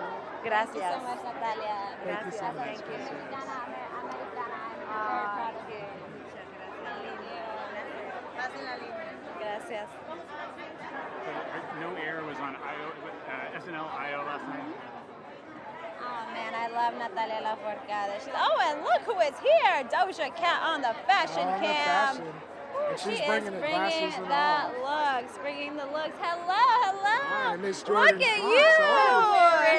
you! I want to have that on. You look beautiful. Oh, thank you, love. So do you. We should be a group. Look at us. Oh, look at us. And I know, because we had you on the carpet a couple of days ago, that at the time you did not have a dress. So whatever you did, you look amazing. How did you find it so? I went to this amazing place here in LA. Actually, it's called the Show Must Go On showroom. And I walked in, and they had pulled a couple of things for me, which was amazing. And I put this on, and I was just like, that's the one. That's the one. We're gonna wear it because it represents kind of how I feel in the moment. Like I'm still a flower, but don't mess with me. Oh, you know? okay. So you gotta be respectful. You can still be pretty and dainty, but look, you gotta respect the boundaries. All right. There you go. As those boundaries should be there. And you know, I had to ask you because I was watching Saturday Night Live last night. I don't know if you got to catch it. I saw the clip. And so Io singing. Yes. I was just like, what is happening this week? Like, I'm just so grateful, you know, like for my music that I released, actually, that was nominated for the first time, I guess, 15 years ago now at this point, to be still a part of pop culture. People are still singing it and still performing it, and I don't know, it's just really cool to be able to have that. I mean, I don't know if I'm dating myself, but I remember when you first came out. Like, does it really feel like it's been that long, or has it just been like one quick trip? Yeah, no, it's weird. It's almost like a Twilight Zone moment. It feels like yesterday, but it also feels like ages ago simultaneously. I don't really know how that works, but for me though, everything still feels pretty new. I still am like, I can't believe I'm on the Grammys red carpet again. Like, I can't believe I'm here and I'm talking to all these different people, seeing all, they're like my colleagues now and my peers, and I don't know, I'll never get used to it, I don't think. Well, we're excited for you, and I love this outfit. You picked And you perfectly. did good. Yeah. You did good. I appreciate that. The show really must go on. Yes, thank you. Everything was fitting and it all worked, so I appreciate that. Thank you so much, Jordan. I love the eye. Oh, thank you, girl. Thank you. Always good talking with you. Yes. Thank you. Appreciate you. Thank you. Do you want to grab black? Yeah. Okay. Okay, so so this is, Black, but this is Quinn also. Please bring her as well. We're Quinn live, is Mommy. We're live. also the first time Grammy nominee on you. We're live. Hi, how's it going? Black, how are you, sir? We're gonna get you guys on these two marks. Right here, right there. And you guys are gonna open up. Yeah. Hi, how's it going? Congratulations on getting this nomination. How does it feel, especially knowing that this album spoke so much to just your journey through spirituality and mental health? It feels really good. I think that sometimes healthy things are overlooked in popular culture. We kind of cling to heartbreak and turmoil and back against the wall, but this one was about growth, so it feels really good for it to be recognized. And I love this look as well. I have to throw a quick shout out. What was the inspiration behind it? I just wanted to be, the maker and the muse. So, yeah. That is beautiful. And as you've been touring this album, just what has that response been like from the audiences, knowing the healing that you're providing for them? I think what I put out is what I get back. So it's a tour where people walk away from the show saying that it was the best night ever, it was the best day ever, it was the best concert ever, and that's all that you could ever hope for. That's all you can hope for, right? Just putting on that good performance. So thank you both so much for stopping to chat with us. Thank you. Oh man, I love him and his music. He is so great. Had a little moment with my friend Danielle. Glad she got to make an appearance. Oh man. This, just like I said, there's always amazing people on this carpet that you'll meet. Friends, legends, all of the above. All of the above. Oh man. And look who we have. We have Mr. Wale, one of hip hop's finest. You good, man? You good? You good? How are you? You look amazing. I love the boots. Good. So, man, first off, you're here. I know a lot of your peers are here. Does going to the Grammys ever get old? I don't really go that much. It's like I ain't really been there many times. I just decided to do something different, so I don't really have a good opinion on that. Well, we're happy to see you today, sir. I'm glad to be here. this joint turned up, right? We've seen all type of people on the red carpet. We've seen so many people, and one of the things people are talking about is new music, and we know you have new music out. Ooh, allegedly. I do, or may not. I do. So tell us a little bit about it. You gotta leave that mystique. It gotta be a thing now, man. You tell them too much, they act like they heard it already. But allegedly, somebody say I might got some new music. The music will speak for itself. Allegedly, it was just the publicist. The publicist was the alleged person who told us. Can you tell us the story behind your look tonight? Because I love the details of the silver and just the jewels that you've got. It's just a Balmain joint with the joint. And then I got the Fendi boots to match my Oman jump. Some chill stuff. Doohickey. You are known for your R&B collaborations, and we've seen such a resurgence in R&B this year. We look at SZA has so many nominations. We look at Victoria Monet. As somebody who loves R&B, what have you thought about this resurgence the past 2 or 3 years? I love it. Like, you know what I'm saying? Like, seeing what those girls doing this year. Victoria Monet, how she been writing for other people and doing her. Me and Victoria worked together like 10 years ago. She's been at it. To see her have her moment, and it's a beautiful thing. It's a beautiful thing. But why do you think R&B specifically is connecting with the audience again? Maybe because we going through some stuff. Like everybody probably a little bit more emotional, but we going through some things. People got heavy hearts. That's a good point. That's just my idea. That's No, what I think. That's awesome. I think that's a great point. Yeah, no, it's Man, a I love your music. I'm glad you stopped by. Stop by again next year. I know you don't usually come. Come by next year, man. I'm coming to collect some trophies. I love that. I love We you. hug. Put it out there. Good to see you, bro. Thank you. Oh, I love him. He's I was blown hilarious. away. He said next year when he puts said, out I will this be- alleged new music. alleged new I will music. be- Yeah. I will be here. He's gonna come to collect some trophies. He said he's coming. So. Oh, and there's Chloe's look again for anyone who might have missed the interview. And look who we Oh, have. one of my I gotta favorite ask Twin, where have you been? You can get on your mark right there. Yeah, right Black. over here, love. You look fabulous. Tell me, what was that like, seeing, we've seen your music take off on socials outside of just the amazing career you've had. What was it like to see this song take off through the challenge? It's always fun watching how people organically gravitate towards your music, and I feel like music should be the soundtrack of your life. So I love that the youth, from 2-year-old babies to 70-year-old church mother, it's amazing to watch the cultural impact. And obviously, we've seen R&B. Actually, I talked to you last year. We were on Zoom, and I remember your mom was in there, and you had to tell her to be quiet because we had the interview. But we were talking. Karen when I'm on the phone. She'd be like, "Girl, what tell you them I'm doing?" sorry. Yeah. But we've seen this resurgence. I was talking to you then, how people are gravitating to R&B, and then we look at all the nominations this year. We look at you. We look at SZA. We look at Victoria Monet. Why have people gravitated to R&B again, specifically mainstream-wise? I think people just want something real. Like when you've been fast food, when you finally get